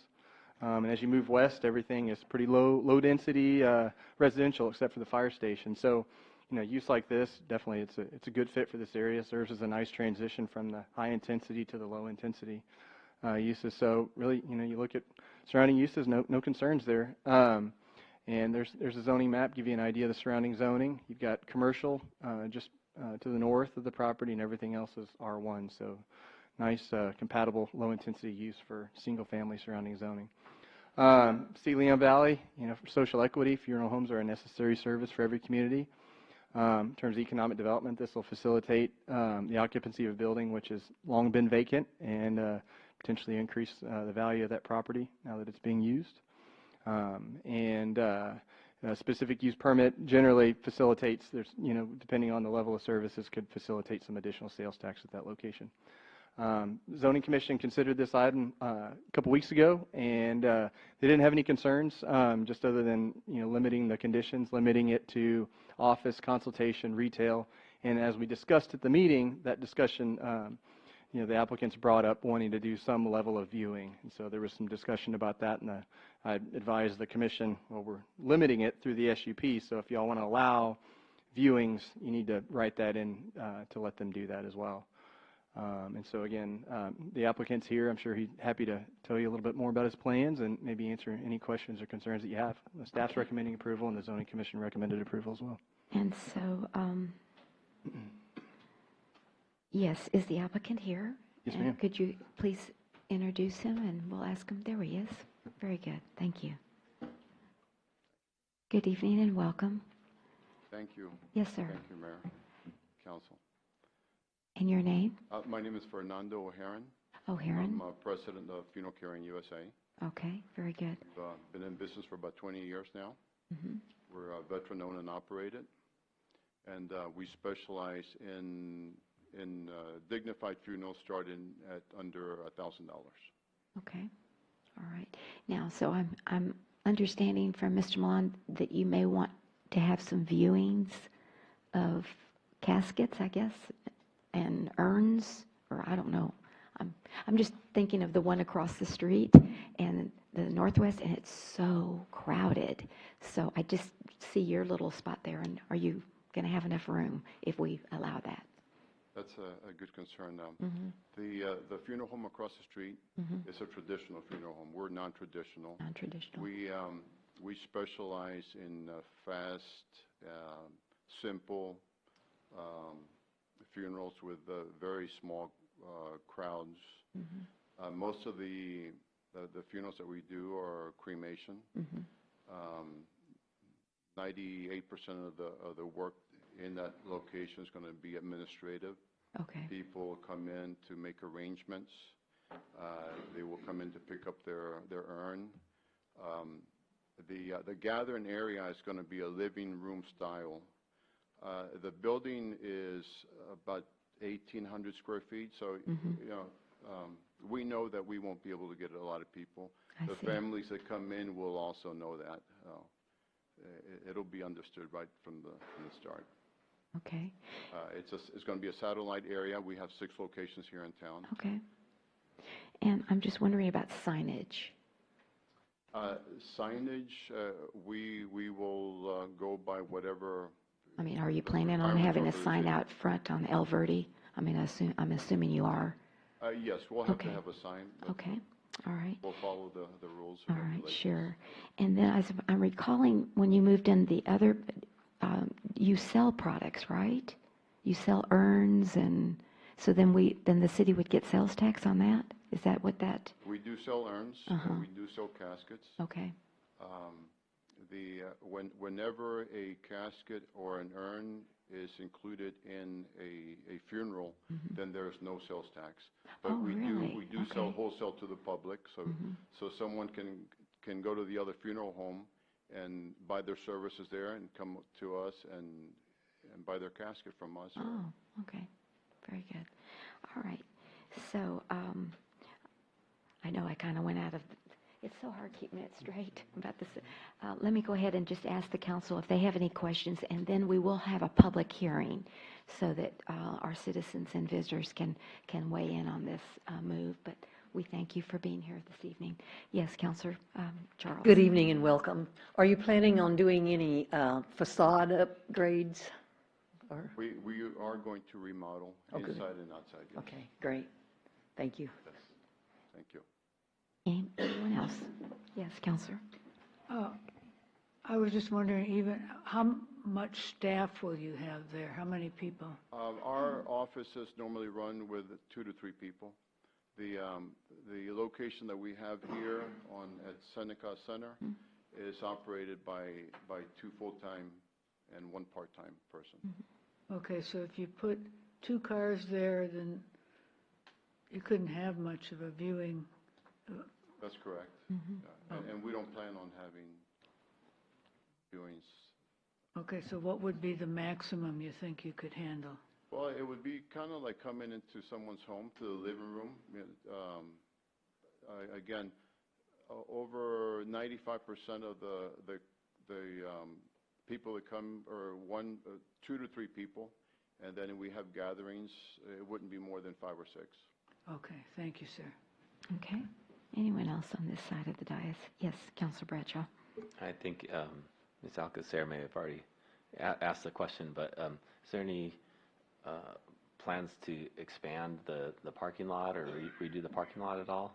I mean, because that's what my question was. There's limited parking, it looks like, but is there any plans to expand that at all? Or Yeah. I think we can work with what we have. what you have for now? Okay, thank you. All right, very good.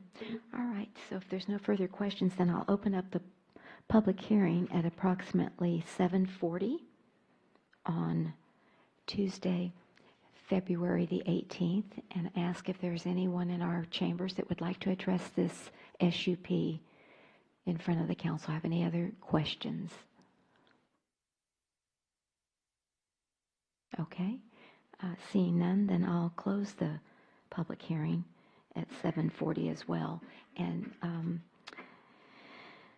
Fernando, we will, O'Haron, we will then bring this agenda item back on the next city council meeting, which is March the 3rd, and it'll be the second read, and the council will again vote on it at that time. Thank you. I Okay? appreciate that. Thank you so much for answering all of our questions. We really appreciate it. Thank you. Take care. Then we'll move then to agenda item 8.5, and Ms. Pusley, if you'll please read that ordinance, please. An ordinance of the City Council of the City of Leon Valley, Texas, amending Section 15.02.113 of the City of Leon Valley Code of Ordinances regarding noticing and scheduling requirements for public hearings before the Zoning Commission, providing for repeal or severability and savings clauses, and providing for an effective date. Thank you. Okay, Mr. Milan, if you'll continue, please. Yes, ma'am. Mayor and Council, thank you. I'll just go ahead and hit the high points on this one as well, because we have discussed this item before in same situation. We held public hearings, and now we're bringing an ordinance, and that's why it's a first read this time. So it hit the high points.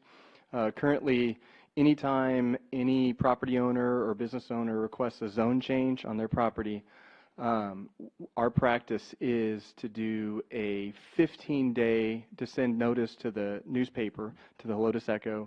Our practice is to send a 15-day published notice prior to Zoning Commission, as well as a 15-day published notice prior to City Council.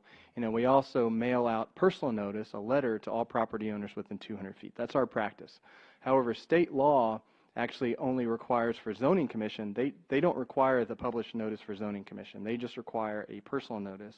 And then state law requires published notice only for City Council. So we've kind of had this dual process for a long time. And just over the last 2 years that I've been here, nearly, that's presented some flexibility, scheduling challenges, not only for staff but also for applicants. Sometimes you're still working things out. It wasn't really serving the business community very well in that respect. In my experience, people don't call for the published notice. They call when they get the personal notice. So that was staff's recommendation. The Zoning Commission considered this and also recommended in that favor. But the one thing the Zoning Commission did bring up was incorporating into our zoning code the requirement for staff to post a sign out in front of the property as well 10 days before the Zoning Commission and the City Council. So you'll notice in the last item that we had, there's a vibrant pink sign in front of the doctor's office.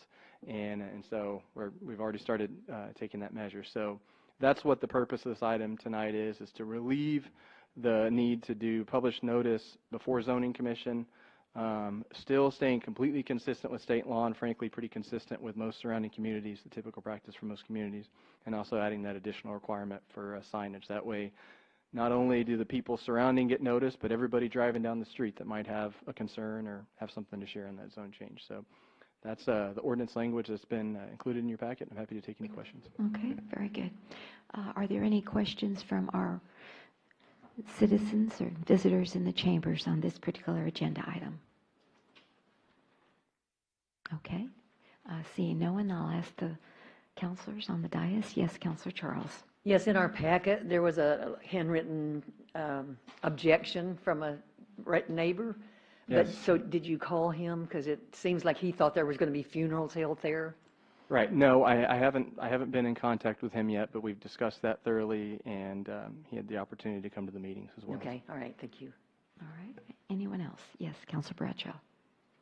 Yes, thank you, Mr. Milland. Have we calculated I'm assuming we pay the Lotus Echo to publish these public notices. Is that like a monthly fee contracted or per publish, per posting or something? Have you calculated like how much we would save by not doing that? I haven't, frankly, I haven't called them to see, because usually we do a dual publish notice. It's $45 every time, so when I send something to Helotes Echo, it's always a dual notice. It says, the Planning and Zoning Commission will consider this zone change on this date, and the City Council will consider the zone change on this date. So I don't know what it'll be. I'll let you know. It'll probably be cheaper because it's less words. I'm just going to take a guess. It'll be $10 cheaper for each one. You could kind of calculate the savings, the potential savings. Right? Yeah. Obviously, it's not going to be the same, but just using historical, maybe to see what it would be going forward. Yeah, absolutely. I'm happy to tally that and kind of give you all an update and let you know what the savings are going to be. Okay, so at the next meeting, you could have that information. Absolutely. I will call the Echo and kind of see. I can Wonderful. estimate, how many zone changes do we do? What's our savings going to be on that? And definitely have that for you. Yes, sir. Very good. Okay. So, yes, Counselor. That cost is Alcacer. borne by the person requesting the change, is it not? Yes, ma'am. That's built into our fees. Okay, so that's not really a city. Okay, built into the fees to the applicant. Okay. Yes, ma'am. Very good. Okay. You still want that information, though? I mean, Well, just, does that mean that it'll save them money. reduce the fees that we charge the applicant, or is it a set fee that That- the applicant pays that, and it comes out to pay it? But if we save money but don't reduce our fee, then we'd be making money off of it, right? That is a great question. In terms of the fees, we're looking at all of our fees right now. That's something that we should be doing on a regular basis. And so that's something I've been working on and been coordinating with the other staff, is looking at all of our costs. I'll say our zone change fees are really low compared to a lot of other cities. And so, but that's a great question. That's our fees, a lot of our fees are, I'd say they've been kind of general. And so what we're going to be looking at is really looking at all the costs that go into a zone change, even city attorney fees, police department, I mean, everybody that, if you look at running your city like a business and all the costs that are associated with the requests, that's what we'll be looking at. And in that process, we'll be breaking all that down for you. And included in there will be notification fees, the mail out fees, all that. And when do you anticipate that to be coming to council? I think within the next month, Oh, okay. yeah, I didn't know. yeah, Okay, be coming very pretty good. soon. Yes, Counselor Hody. So I think the sign is a great idea because, bam, I saw it right off the bat, that I wouldn't necessarily have seen in the newspaper. And I was wondering if y'all had tossed around how to put up I don't know, maybe it would be a sign that you would keep and just be able to change. It's like something I would make up is what it looks like right now. So it had all the information on it, but I was wondering if there was going to be something that y'all had that was a little, Yeah. We have the pink sign was one that I had made when I got here. And our other signs have traditionally been yellow. So we have some yellow signs too. So, if the council has some preference on signage, maybe I can bring that back to the council and show you all a couple of different patterns or things. But to bring up your point about reusing it, that's a great idea. They sell colored duct tape and, yellow, pink. And so I think I've done it before when I've been short on signs where you can put a piece of tape over it and take the tape off. There's a lot of different ways. I think we can be creative with those signs because they're not cheap. So I'm looking at that. Now that we've started, I'm pretty low on signs. I need to get some made pretty soon. So I'll be kind of looking at that to figure out some really efficient ways. That way we're not having to charge somebody for a $40 sign every time too, if we can just reuse it. Yeah, I definitely don't want to spend a whole lot more money on it, but, just the post holding it up, the mist on Monday, it was like this, and Yeah, so it's a just something to keep in consideration, that's all. I'll probably get some smaller ones. In other cities, they've got, little 18 by 24s. Ours are kind of large, so it carries the wind, or the wind carries it a little bit. So we're going to get creative with that, especially now that we're going to be doing that on a regular basis. Okay, thank you. I appreciate it. Yes, Counselor Charles. Could you ever foresee a need to post that notice on our electronic sign for all the community to see? That's something that we could potentially do if that was the desire of the council. We could do that. You mean the one on Evers Road? Okay. Yeah. All right. Yeah, we could. That's a good idea. Okay. All right. So we'll so note that. Thank you. All right. If there's any other questions, thank you, Mr. Milan. Ma'am, We'll thank you. take this for the second read at the next city council meeting. Thank Appreciate you. Item number 8.6. Ms. Pasley, do you read that? That one, it's not an ordinance, but I thought you still read it. I still have it as an ordinance. Oh, you do? I didn't see the word ordinance in there, so if you'll please read 7.6, I had a question mark on that. Thank you. Let me double check it. 8.6. On your screen. Oh, but see, it didn't, Yes, 8.6. consider, yeah, it didn't, I was looking for that word ordinance, which, yeah, I didn't see on my, thank you. Go ahead, please. An ordinance of the City of Leon Valley, amending the Leon Valley Code of Ordinances, Chapter 12, Traffic and Vehicles, Article 12.3, Parking, Stopping, and Standing, Section 12.03.006, Parking Restrictions on Specific Streets, to add help me. Avedisian. And shadow mist streets, providing an effective date and, I'm sorry, this one's different. Providing an effective date of the revision with publication as required by law and providing a conflicts provision.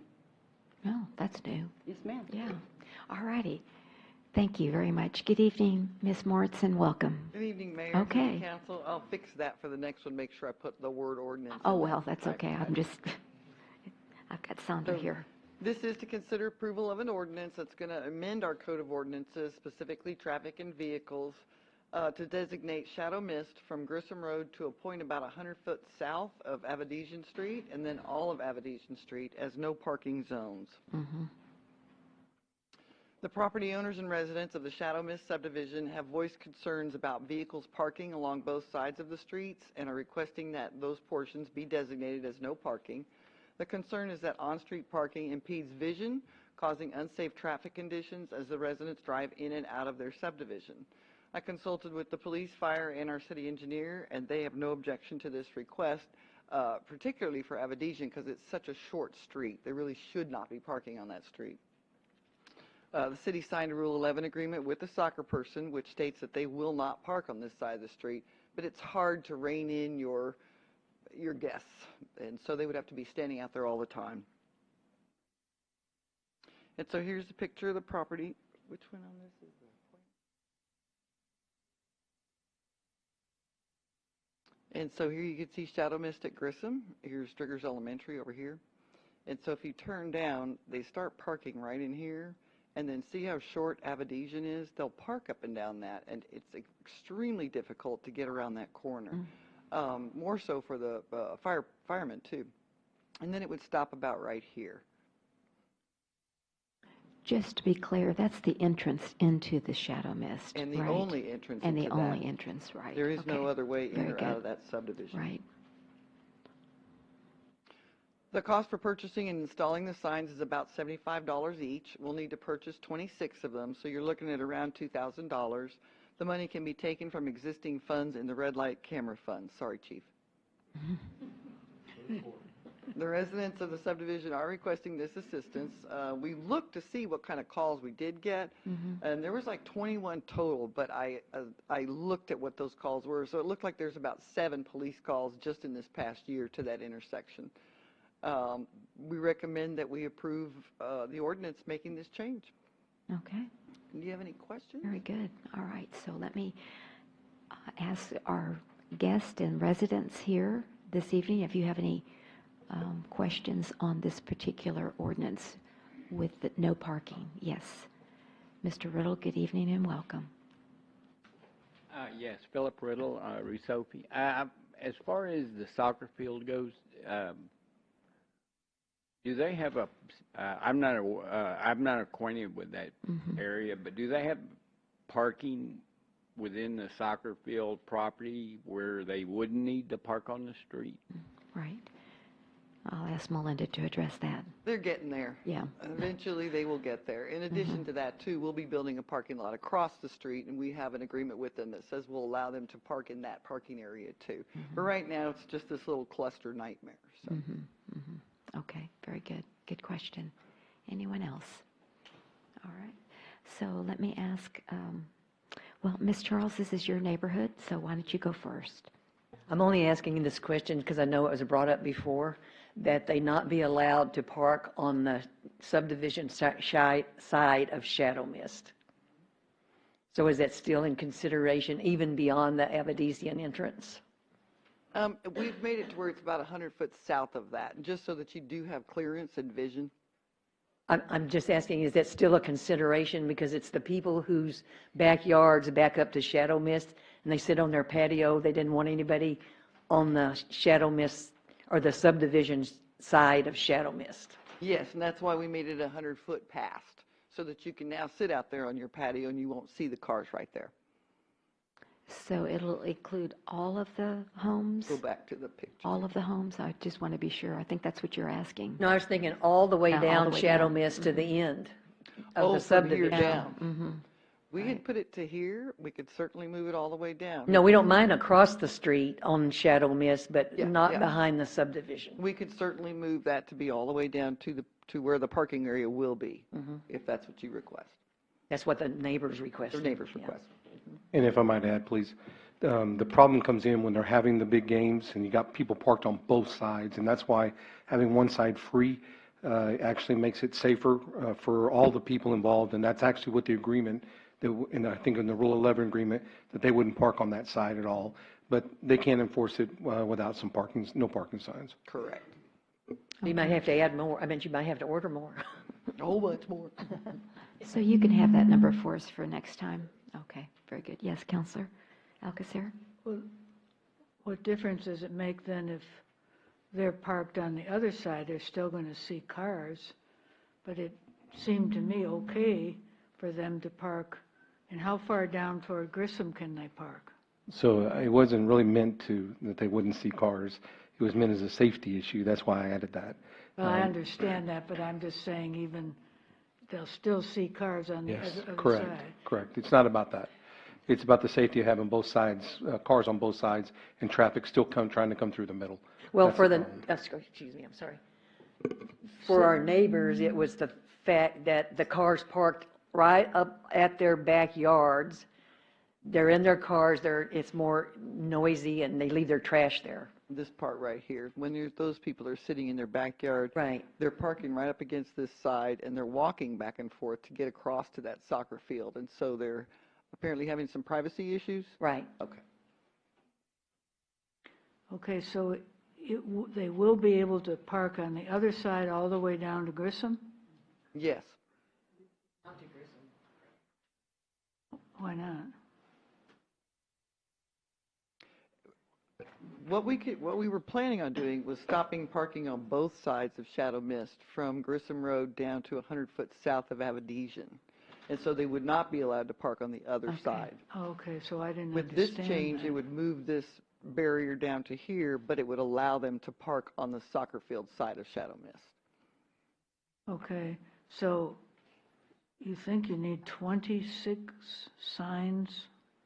It's a long street. It doesn't seem long to me, but, I mean, what's the equivalent? It's not even a quarter mile, is it?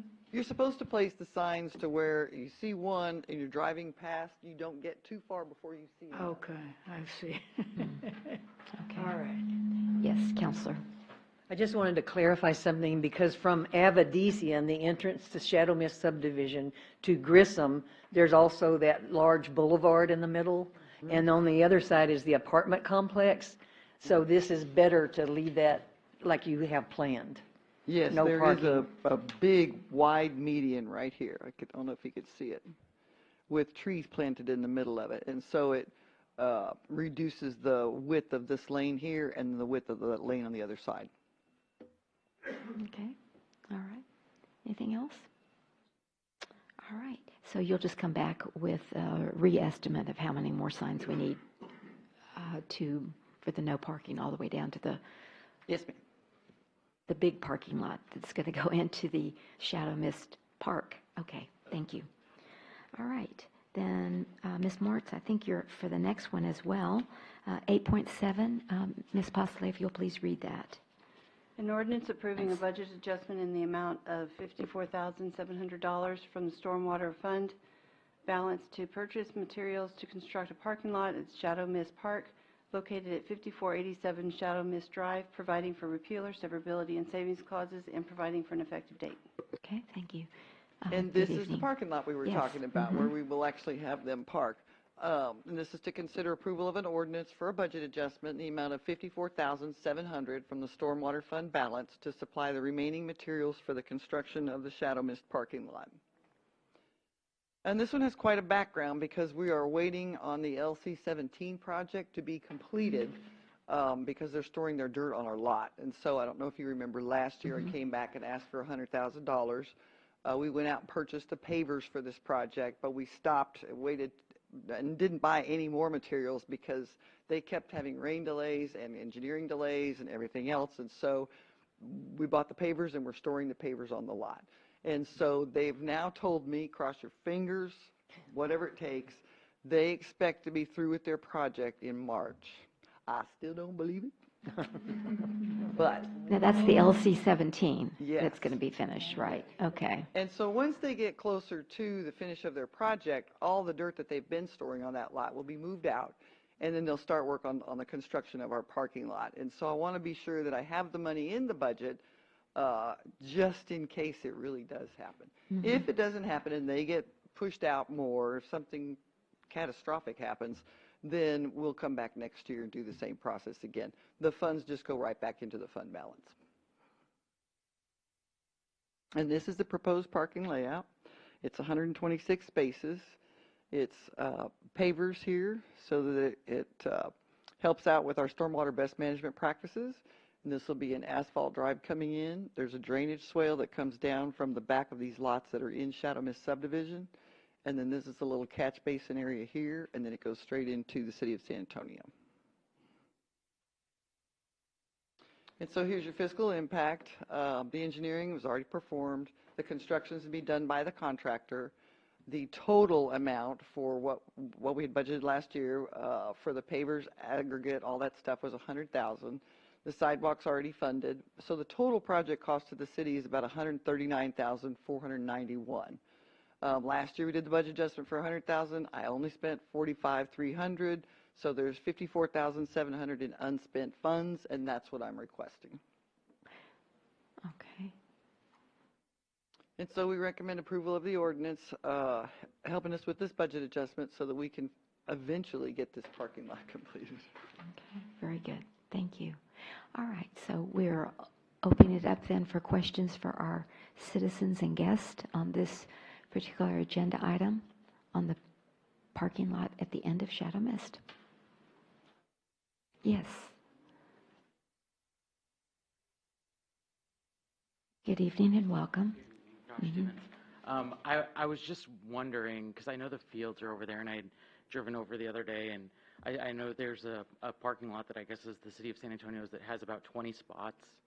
And I was, so if we, and I know these, the two, the last ordinance and then this one, they're kind of like blended because there's a budget adjustment for the parking lot.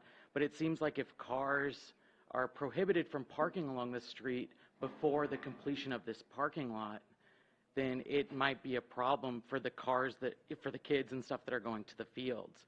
Because, I mean, once you divert cars and prevent them from parking in a place, that doesn't mean they don't go to the fields anymore to play soccer. So those cars, if there's a lot of them, are going to probably start parking across Grissom, and then we're going to have other safety problems as far as pedestrians and stuff, if there is a lot of cars and traffic through that area. So just something to consider. But yeah, that's it. Thank you. Anyone else? I think Frankie, you, Johnny, you had a question.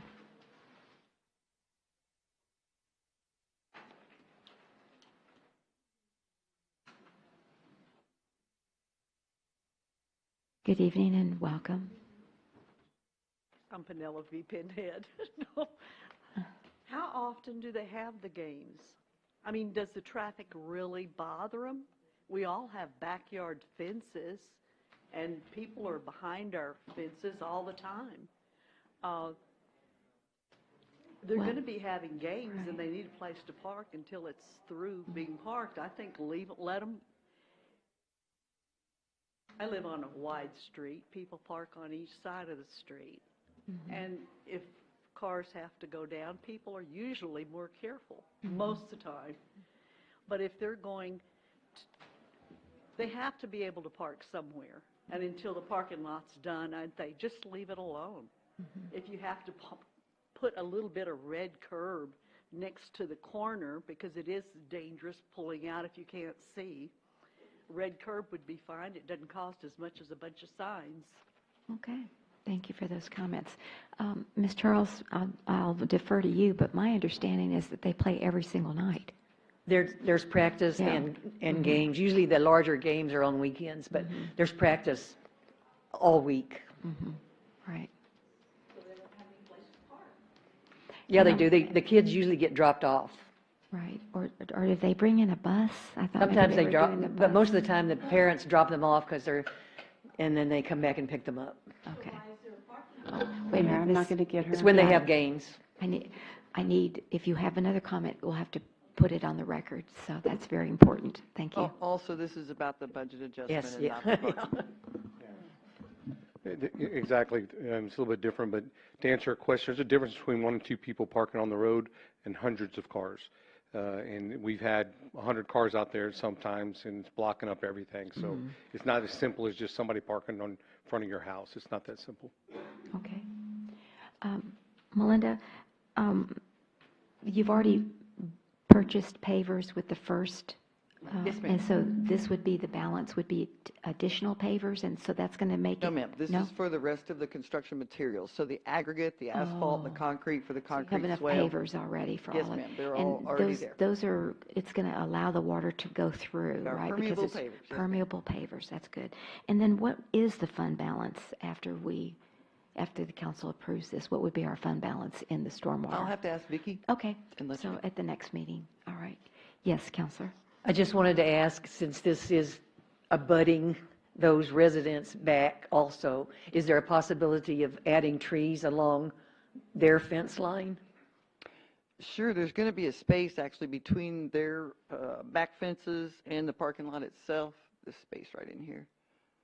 And so we could plant trees, we could put red tip photinias grow real fast and they create a really good cover. That's what we had discussed at a meeting, and we talked about red tips, so. Okay, so if we include that, then we'd have to come in for, would that be enough money in your, I could attack Tiger Sanitation for trees. okay, very good. Okay, thank you, appreciate it. Okay, then we will move on. If there's no further questions on agenda item 8.7, we'll move to 8.8. Thank you, Mayor. Yes, thank you so much. 8.8, Ms. Postle, if you'll please read that ordinance. An ordinance of the City of Leon Valley, Texas City Council amending the general fund budget of the City of Leon Valley, Texas municipal budget for fiscal year 2019-2020 in the amount of $15,000 to provide funding for the Leon Valley General Fund for the 2020 Texas Census, providing for repeal or severability and savings clauses, and providing for an effective date. All right, thank you. Welcome, Rosie, and thank Mayor, you for City being here. Council, I'm Rosie Amayan, the Library Director at Leon Valley Public Library. I'm also your staff liaison to the Leon Valley Complete Count Committee. So we're asking for an adjustment, a budget adjustment for the general budget for the fiscal year 1920 of $15,000, which we received from the Communities Foundation of Texas, a Texas nonprofit organization, which granted us which we received a grant for the city of Leon Valley in the amount of $15,000. So we're asking for approval of that budget adjustment. Okay. And do you want to explain what that 15,000 is going to, oh, you've got it right here. Okay, never mind. So basically, the Thought you were 15,000 will finished. go to the census mhm. that we have, the complete count census for the Leon Valley. So we're going to be doing outreach to the community, Leon Valley. We're going to do flyers, and we've listed numerous things, printed materials, flyers, handouts, anything you can think about when we talk about the census and advertising to the community. So we have already started advertising to the community now, and before we started during town hall as well, and previously with videos. But we need additional funds, which we have received through a grant of $15,000 to continue our promotion of the U.S. Census. So the fiscal impact would be none because it is from the Texas Community Grant. So we're asking for the recommendation of the approval for the grant of $15,000. This is the first reading of it.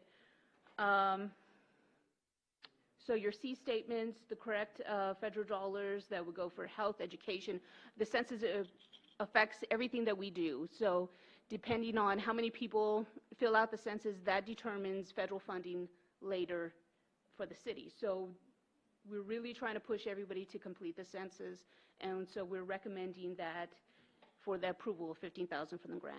Okay, very good. I know Ms. Charles and I are on that committee, and I just want to thank Rosie and Lisa Martin, who are the two staff liaisons. I think this was the third grant that y'all wrote, and I said the third time's the charm. So anyway, we didn't get the first two grants, but the third one we did. So congratulations for all that effort, because that'll really help in the outreach. So any questions from our residents and guests in the chambers on the census and the $15,000 grant? Oh, and Mr. Power's on the committee as well. So, okay. Any questions from the council on the dais? Yes, Councilor. I had a couple of, I thought it was significant of why Leon Valley was chosen. Can you reiterate that? Because I don't think it came out in some of the reasons they were chosen, because we were an undercounted community. Yes. So we are we're a hard to count community. We also have a mental health shortage within our community as well that we were designated, and they believe, in 2018. So because of those factors, we were chosen as one of the point cities to grant the funds. And then there's something else in the document that wasn't clear to me. It said like hard to count populations targeted by young children under the age of 5, and that was true. And then you came down to people of color, and it said false. So I didn't know what that meant. Then a couple more, educational level, true, and then phone banks to educate and encourage participation was false. Educational door-to-door canvassing, false. What does that mean? Some of that was the requirements of the grant. So you were talking about phone banks. That was one of the options. Are you going to do phone banking? We did not discuss that during the complete count committee. It's always an option. We could always address later within our committee, but for that sake, for the grant where it asked for that, that was a no. For the people of color, I believe it was, will anybody of color be affected by it? So it was false. Okay. And Rosie, is this a reimbursable grant, so we have to turn in receipts, or are we just going to get No, a we total? just need it, yes, it's the total amount, the 15,000. Okay. No, we don't have to turn in receipts. Okay, very good. Just wanted to clarify that. All right. So if there's no further questions, this is the first read. We'll put this on the agenda for the next meeting for final approval. Thank you so much, and again, congratulations on your efforts. All right, moving then to agenda item number 8.9, discussion and possible action on the Lions Roar newsletter policies, sponsored by Mayor Riley and Council Hody. And Ms. Kinsler is here this evening to present. And welcome. Thank you. Thank you. So we don't have, because it was requested by you and Councilor Hody, I had actually spoken to Councilor Hody and requested that this be on the agenda as well, because this concerns me. So in your notebook, you will notice there's a page, it's 8.9B, and it says Councilor Hody version ideas. And I just added a couple of things to these ideas. I like a lot of them. Just wanted to see if we could all get on the same page here.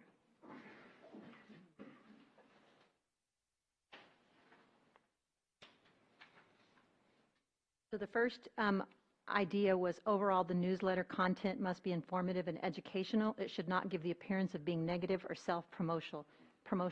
I love that. The only word that I would add in there is overall the newsletter content must be informative, factual, and educational. I've had a real issue with that.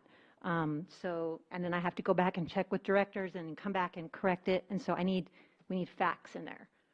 The second one, the newsletter may not include derogatory or unfavorable comments regarding any public officials, citizens, or city staff. Love it. Number 3, no commentary, editorializing, because before we were allowed to put in editorials, or promotion of any political party, idea, or campaign issue. It may contain factual information about elections, including names of candidates and the text of measures. Excuse me, Yes. for a moment. It's on the wrong page up there. Yeah, I was going to say, I'm not following it Going. either. So Right there, right there. There we go. So I'm on the third one, the third paragraph. And it says, express or implied support or opposition to candidates or measures shall be prohibited. Really like that one. The fourth one is no council member who is running for office in May will be allowed to have an article in the Lions Roar during the months of February through May. I say you do it December through May, because that comes out in January. March, right? Give it 6 months and let the city manager or the assistant city manager or somebody who's not running write them. That's just my professional opinion as having to be the one to decipher this for a few years. No promotion of specific businesses will be allowed. However, alerting citizens to the opening of new business locations or including a list of current businesses by a specific category is acceptable. Citizens should be made aware of Leon Valley places of business so we can keep tax dollars local when possible. Reference may be made to businesses for donating or sponsoring an event, but no contact information may be included. I like listing the new businesses, and the other thing that I was wondering about how you felt in order to promote new businesses was allowing the new businesses to put in, we just did this actually, allowing them to put in a coupon, you know, in the Lions Roar, 25% off, you know, your ice cream cone or whatever, just to kind of start getting, because that's the only people that the newsletter goes to are Leon Valley residents, so to try to keep their business in Leon Valley, I thought maybe that would be a nice addition. So I think last meeting, Councilor Hody talked about opening the Lions Roar up to citizen submissions. We got the opinion of the city attorney, and we know that we're not going to do that one. The next page, per the city's agreement with the publisher of the newsletter, they will retain all advertising rights. That can just come out because they don't advertise at all. We pay for the newspaper, unless you want to do it differently. We don't allow them to do any advertising.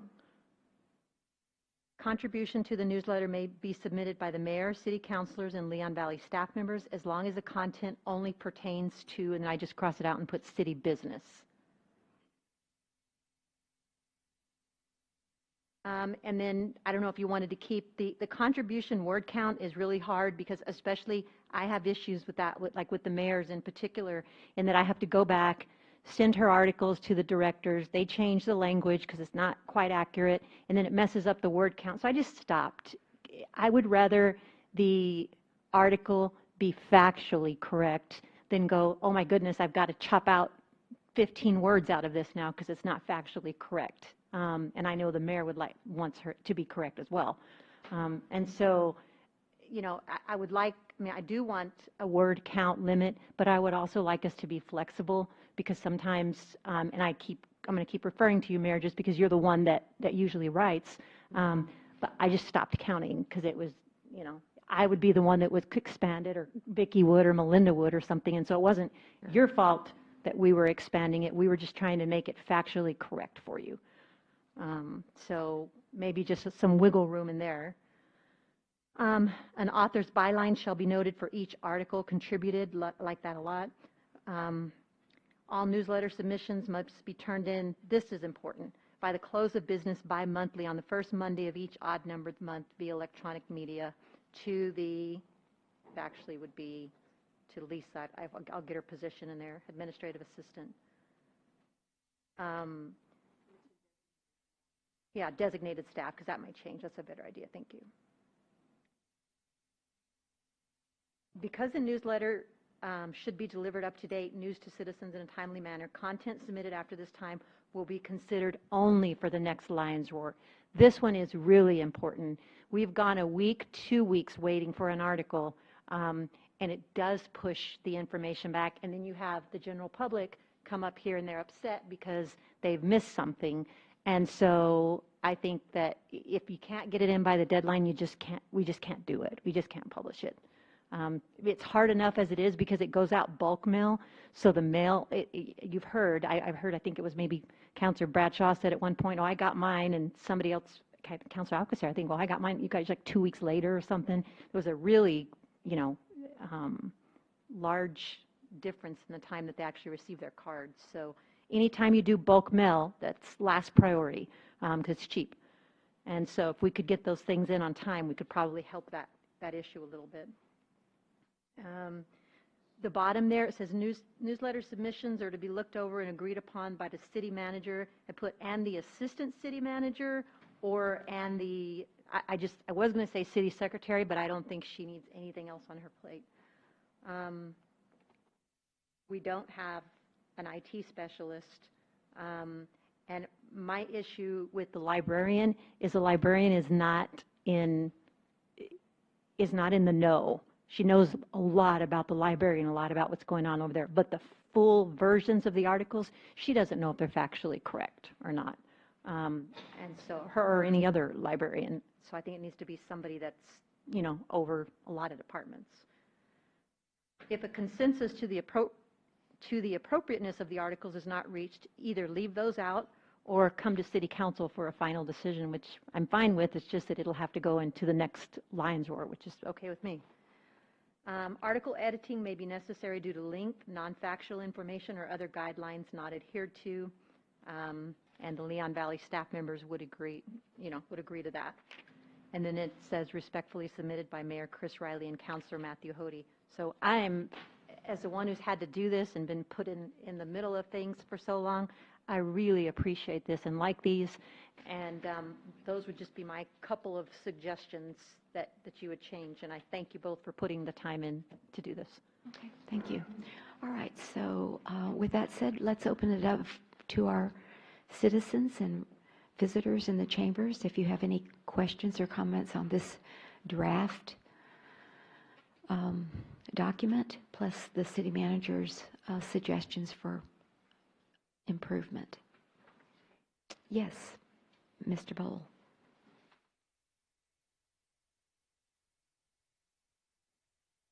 Thank you, Mayor, Council, and please forgive me if this has already been discussed. I was dealing with a few other matters.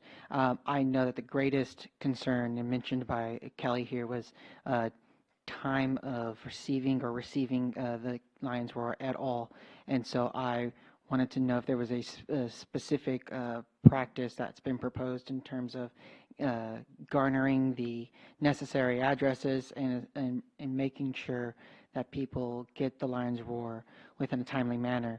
I want to change it to priority mail or if there's a system being in place. So thank you. Okay. So the answer is no.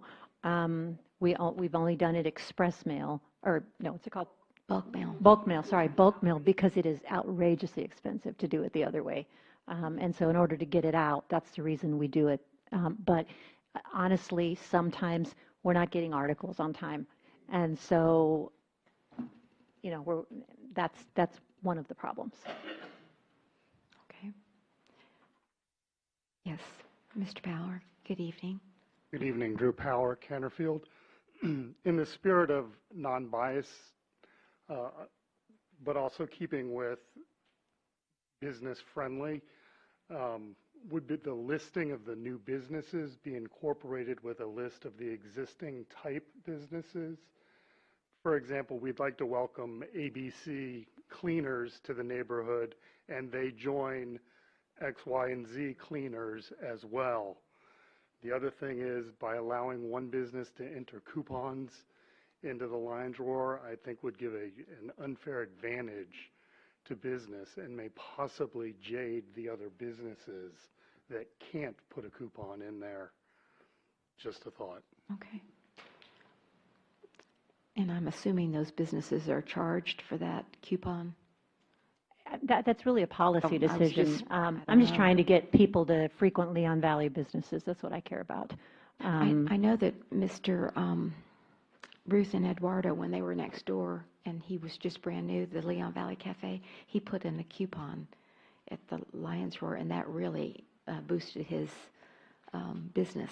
He because put in a people- coupon, Baby Shark put in a coupon. Yeah, so it does work. Yeah. Yeah, but I didn't know if we charged or not, so I was wondering about that. It's just introducing the community to the new businesses. Okay. Yes. Do we have any other citizen comment on?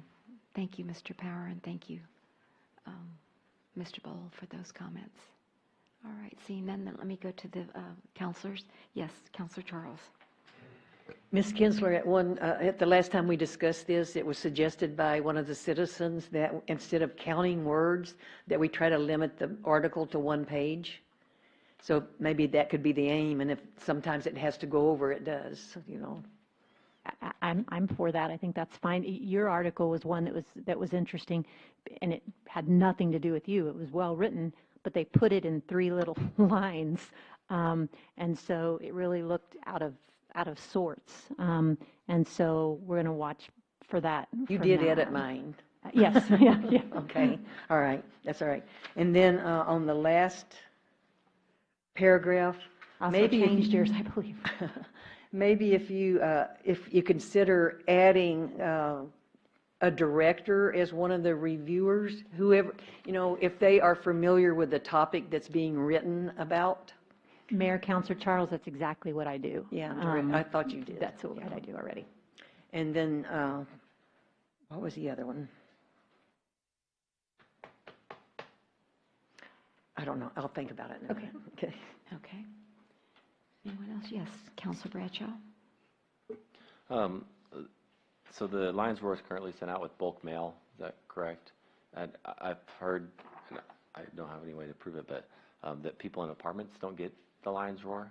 Is it by zip code or how? I mean, there's several people that are saying they have never received the Lions Roar. Mayor- I think it's mostly apartment complexes. Right. Mayor, Counselor Bradshaw, we actually take stacks of them to the apartment complexes. They don't go into their P.O. Okay, box. so they have to pick them up at the office probably. Yes, Okay, sir. so I'll let those people know That that reach out correct? to me. Yeah. So the department manager, because we don't know, because apartments change so often, we don't know. Crystal, your mic, thank you. Who's occupied? Right, which apartments are occupied, and so we were getting in trouble by the apartment complexes because mailboxes that weren't occupied were getting overfilled. And so we drop they drop off the lines were there, and the management company is supposed to put it in with the people that are occupied, like when they do their mailings, or keep it at the front desk. Gotcha, okay, thank you for clarifying that. You're welcome. And then, in the last paragraph, I would like something that, you know, if the editing is going on of the articles, for factual content, et cetera, I would like the authors of the, articles to have final say whether or not it gets published or not. Mayor, Counselor Bradshaw, that's a policy decision. I will tell you that I personally have an issue with that because I've been asked to publish an article where the numbers and the facts were completely wrong. I understand. And my budget officer, What I'm saying is, explaining to me if how it's wrong it was. significantly changed, like my personal experience was, the article was significantly changed, more than half of what was removed, and the title was changed, and I didn't see those changes until it came out and got published. I would like to have the opportunity to say, no, don't even publish it, pull it. I don't want to publish that article because it was but they were not. communicated to you in an email. No, they were not. The title of the article was changed significantly, and it was not what I wrote, and I never saw it in an email. Yeah, I have no issue with that because I do email the counselors letting them know, so I'll look into that one. Thank you. Okay. Anyone else? Does the Lions Roar go to businesses too in Leon Valley? No, ma'am. No, Mayor, just Counselor does not. just the residents. Just the residents. And then I think we had an issue with Christian Village and the 2 senior citizens. And do we just drop those off as Same. well? Mayor, Just like Counsel, an same apartment? exact answer. Mhm. Okay. All right. And about what is the amount of, what's the cost per every 2 months to get this Lions Roar out? I just am curious. Depends on how many pages it is. Seems like it's getting bigger and it's slicker, and It is. I know years and years and years ago, it was just a little, little old thing with the plain paper. It So, is getting better. yeah. It is getting bigger, and you have really aggressive directors trying to get articles in there about what's going on out there in their departments. And so, quite frankly, what I'd like to do next year is ask or have the acting city manager do is ask for an increase in that piece of the budget. It's that important because it does go to every household. But right now, the average is between, I know the lowest has been like 2,000 to 3,000, and what's the highest that we The paid? last one I just paid was $6,243. There's the highest. So between 3,000 and 6,000. Okay, all right. Let's see, like Councilor Alcacer hasn't had an opportunity to speak yet, so. Okay, I have a few things. The first, in what you put as the content policy that's in existence, it says the publisher prohibits promotion or recommendation of specific businesses, and references can be made for donated or sponsoring, but no contact information. I'm So sorry, what- Counselor, I don't know where you are, and I didn't do this. Mayor Riley and Counselor Hody did. This is. No, this is the actual existing This is the- Oh, yes, okay, that- got it. Let me that- pull it that up. page. Okay, Yeah. It's 8.9A in Okay. ours. Page 437, I think. Anyway, if it's number 4,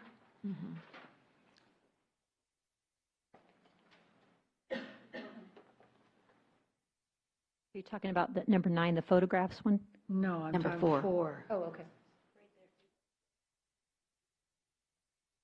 That was the one that I suggested, and I think Counselor Hody and the mayor had put it in there, but I suggested we just scratch it all together.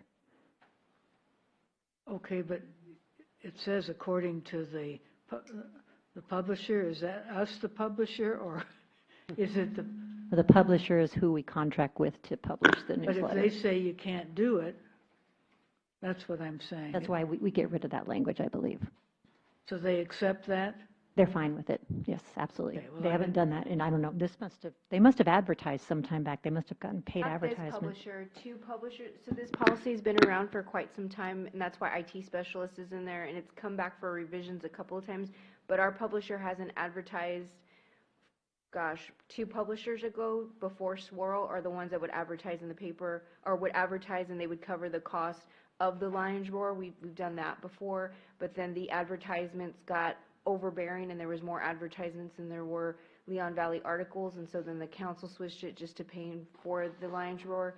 So that language came from the previous communications policy, or the previous Lions Roar policy. There's been no advertisement since in the last 5 years Correct. I've been here. Okay, but that isn't, my point is more that it says nobody else can, if you put something in, like a coupon, you can't put who the contact person is, or the address, or the name. So all of that can be done? So, yeah, exactly. That's what we were just talking about back here. Well, I understand what you've said, I'm just going, it's in. The current policy. Right, and we can just eliminate the current policy no matter what it says then. Well, you're the council. You can do whatever you want to do But with I the mean, policy. because it references the publisher, that's what. Yes, you can do, yeah, the only agreement we have with the publisher is that they'll print what we give them. Right now, that's the Mhm. agreement. That's the agreement. Okay, so we can put an address of a new business or whatever. But If the council so desires, absolutely. we do have a ton of businesses, so there has to be some way to control that also. And, I don't know how you do, like Mr. Power was talking about the old and the new, and how do you say you get one old and one new in each one, or 2 new and 1 old, or I'm not sure. Or I liked Mr. Power's suggestion of, let's just go back to the last one that was in there, the ice cream place, the Baby Shark, here's the newest fruteria ice cream place here, here's a coupon for it. Let us remind you, there are 6 others in Leon Valley, and list them. We could do something like that. I like that idea, if council is supportive of it. I like that idea too. Then my next thing is on the words. I think it would be much easier for everybody, the staff, the council members, the mayor, has the same amount of words whether it be 500, 600. So it makes it a little easier to deal with, just a suggestion.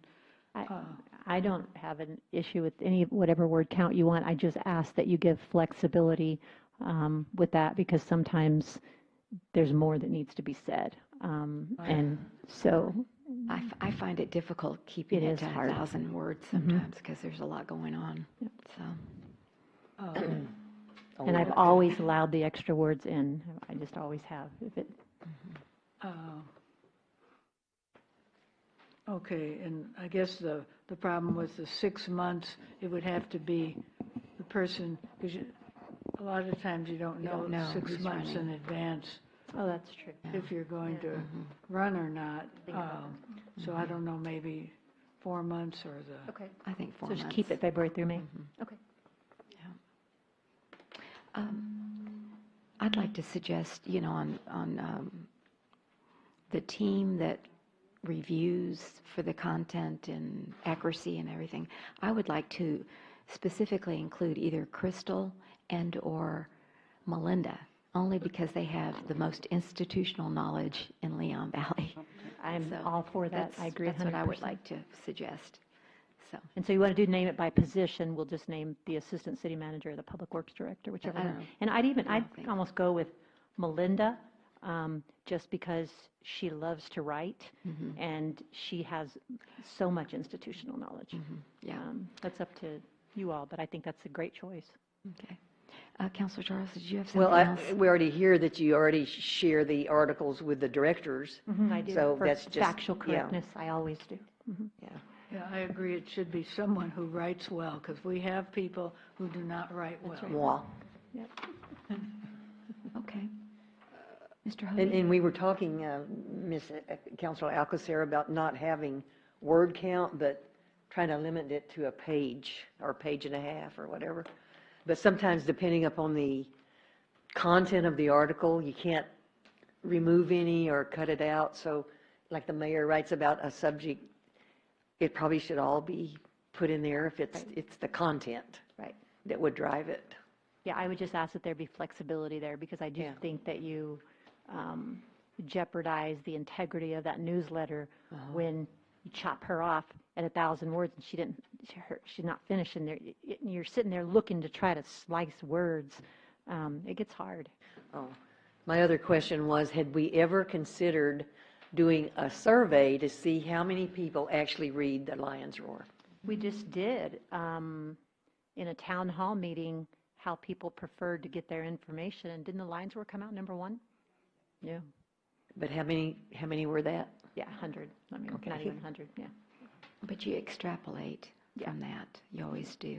So, And we've also talked about here recently, you all did a study with St. Mary's sometimes back where you received almost 800 responses. I think. 2014. 2014, yeah. And I would love to do something like that again, try to get a little better feel than the same 80 people. Just asking Worth a because I know shot. it's costly. It is costly. Okay, yes, Councilor Mayor, Harder. I just want to make Yes. note, because I don't know if it's picking it up or not. We're having issues with the recording. I was watching it on my phone and it kind of just stopped midstream. It looks like it's picking it up, but just, so that way it's on the record. We do have audio recordings, but just in case it happened, what happened the last meeting, where it took the video and didn't pick the audio. So I'm just making everybody aware. Yeah. Okay. We don't know what's causing it, but I know it's not on the agenda. Maybe we could put that on the agenda to talk about it, because I know that seems to be happening a lot. Okay. Councilor Hody, I know you appreciate you working with me on that. So if you sit here long enough, all the topics get covered. There and you you don't go. have a whole lot to That's say. right. But going back, and I want to thank Ms. Kinsler and Mayor both for, kind of working together to try to figure this out, bet. because it's not as bad as the animal ordinance, but That's right. It's The still, animal ordinance it's was still kind of was tough. much bigger challenge than this. Yeah. I So agree. on the 4 months prior to a May election, how does that work as far as submission to Ms. Martin? If somebody doesn't know yet, is any of that overlap where they wouldn't know it for sure whether they were going to run or not and put an article in there, or should we just suggest that they, if they haven't decided yet, not to put one in there, or should it just be the last ones, the last Lions Roar prior to the election? The I don't know what I'm articles asking. for this Lions Roar, the due date is coming up. It's March 3rd for April and May, and we just had January and February, right? No, it wouldn't be March No, 3rd no, for it's April February and and May. March. We have February and Yeah, March. February and March, that's right. February and We have March. February and March. She And when we just- did have February and March, that's correct. The Mhm. filing date was not here yet. That is correct. That was So maybe if your seat is up at all, whether you're going to run or not, you don't write. How's that? That's fine. That would work. If seat, I'll word it better. Okay. And I hope Melinda stays here forever, but do we just change that at some point in time if the next Public Works Director, Forte, is not riding, to go to somebody else on that, or do we just kind of leave that as a floating I think position? right now we could say the Public Works Director or the city manager's designee, and it's going to be the Public Works Director. But if it does change, then you can move it to another person, or just say the Public Works Director, and if it's not Melinda anymore, you can always bring it back to the council and change it again. It's just a policy. Either way. Whatever pleases the council. And then I was wondering if Mr. Urquhart has any thoughts on the business portion of it, as far as Mr. Powers said that about, including a new one in there. And so if 3 months in a row a new ice cream place opens up, they get mentioned, all the ice cream places get mentioned over and over again. So are we opening up issues there? Whenever you take what's a public publication and you mention private entities, you always run the risk of having some type of equal protection complaint.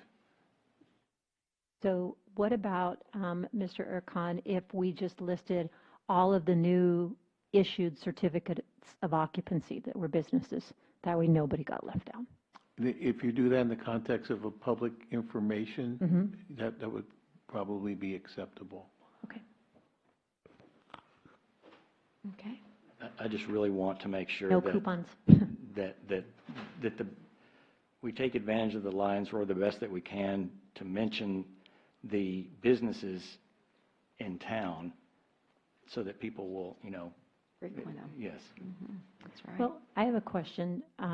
If I could pose this to Mr. Urquhart, what if the designated economic development funds paid a portion of, for a page or whatever of the Lions Roar? Then could we do that with businesses? Let us look into that. Okay. Okay, so I think you've gotten a lot of feedback. So I'll can we come bring back with back a draft. another draft at the next council meeting, and we can get Mr. Urquhart to weigh in on the business and then go from there? Okay, I thanks think so I know much. what It you was want. good discussion. Thank Do you. Appreciate it. Okay, so we're moving then to, my bad. We're moving then to agenda item number 8.10, which is executive session pursuant to Texas Government Code section. And I'm going back to the special meeting because we started at 5:30 but did not finish. So I'll reread that.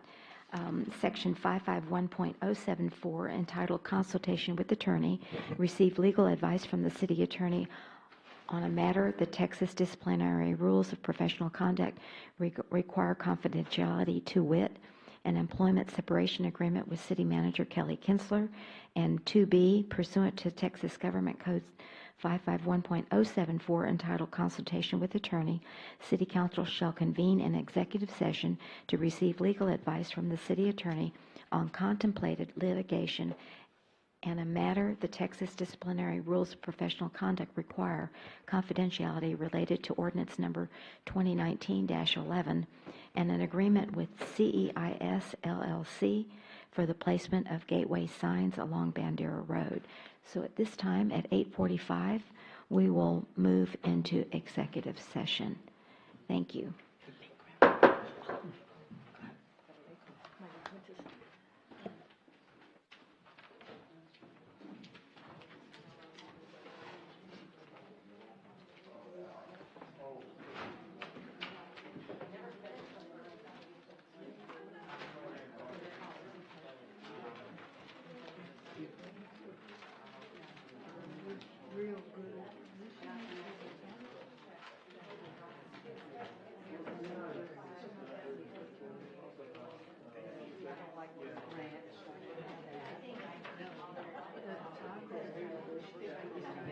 I don't know where we are from.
I got like 5. Yeah.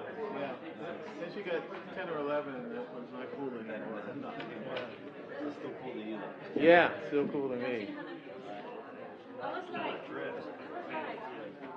well, no, earlier when I cut up, I was like, my legs didn't work. Here's the food that they food on last time with Joe. Okay. Acting city manager, you're doing a signature letter. Oh, okay. The only thing that was changed is pay doesn't start till March 2nd, and then because the charter says acting, I put interim / acting. Okay. We need an hour of stretching. You can go to Miss Bernheid's early morning Tai Chi. I know it's Saturday morning, I'm often, one day we weren't doing it for some reason.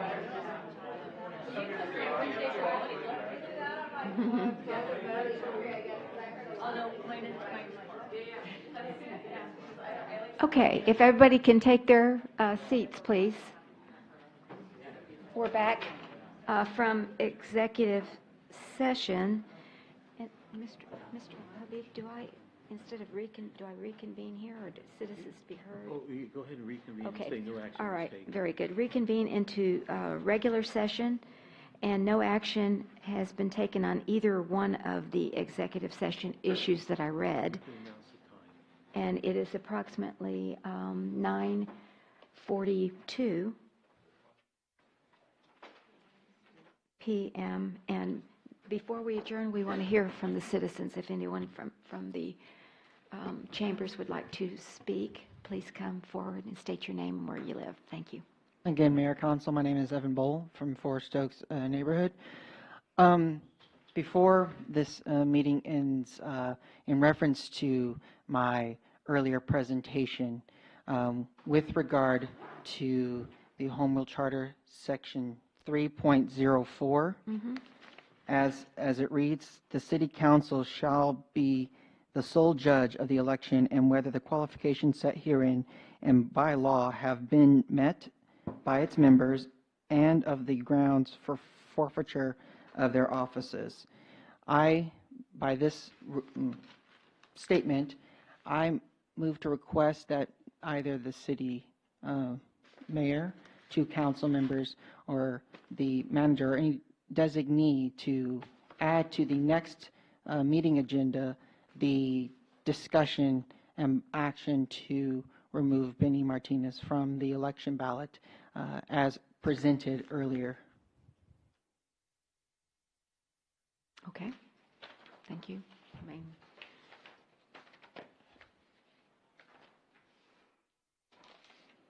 Anyone else?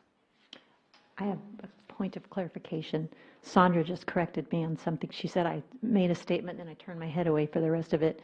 Somebody asked me a policy question about the Lions Roar, and I said, you're the council, you can do what you want regarding a policy. And she said she didn't pick up on the tape that I said regarding a policy because I turned my head. So she thought that I should probably clarify that. So I'm clarifying it. All right. Anyone else? Okay. I can't believe it. It's not 20 minutes till 1 a.m. That was the last meeting. So we're doing good tonight. So without objection, move to adjourn at 9:45 on Tuesday, February the 18th, 2020.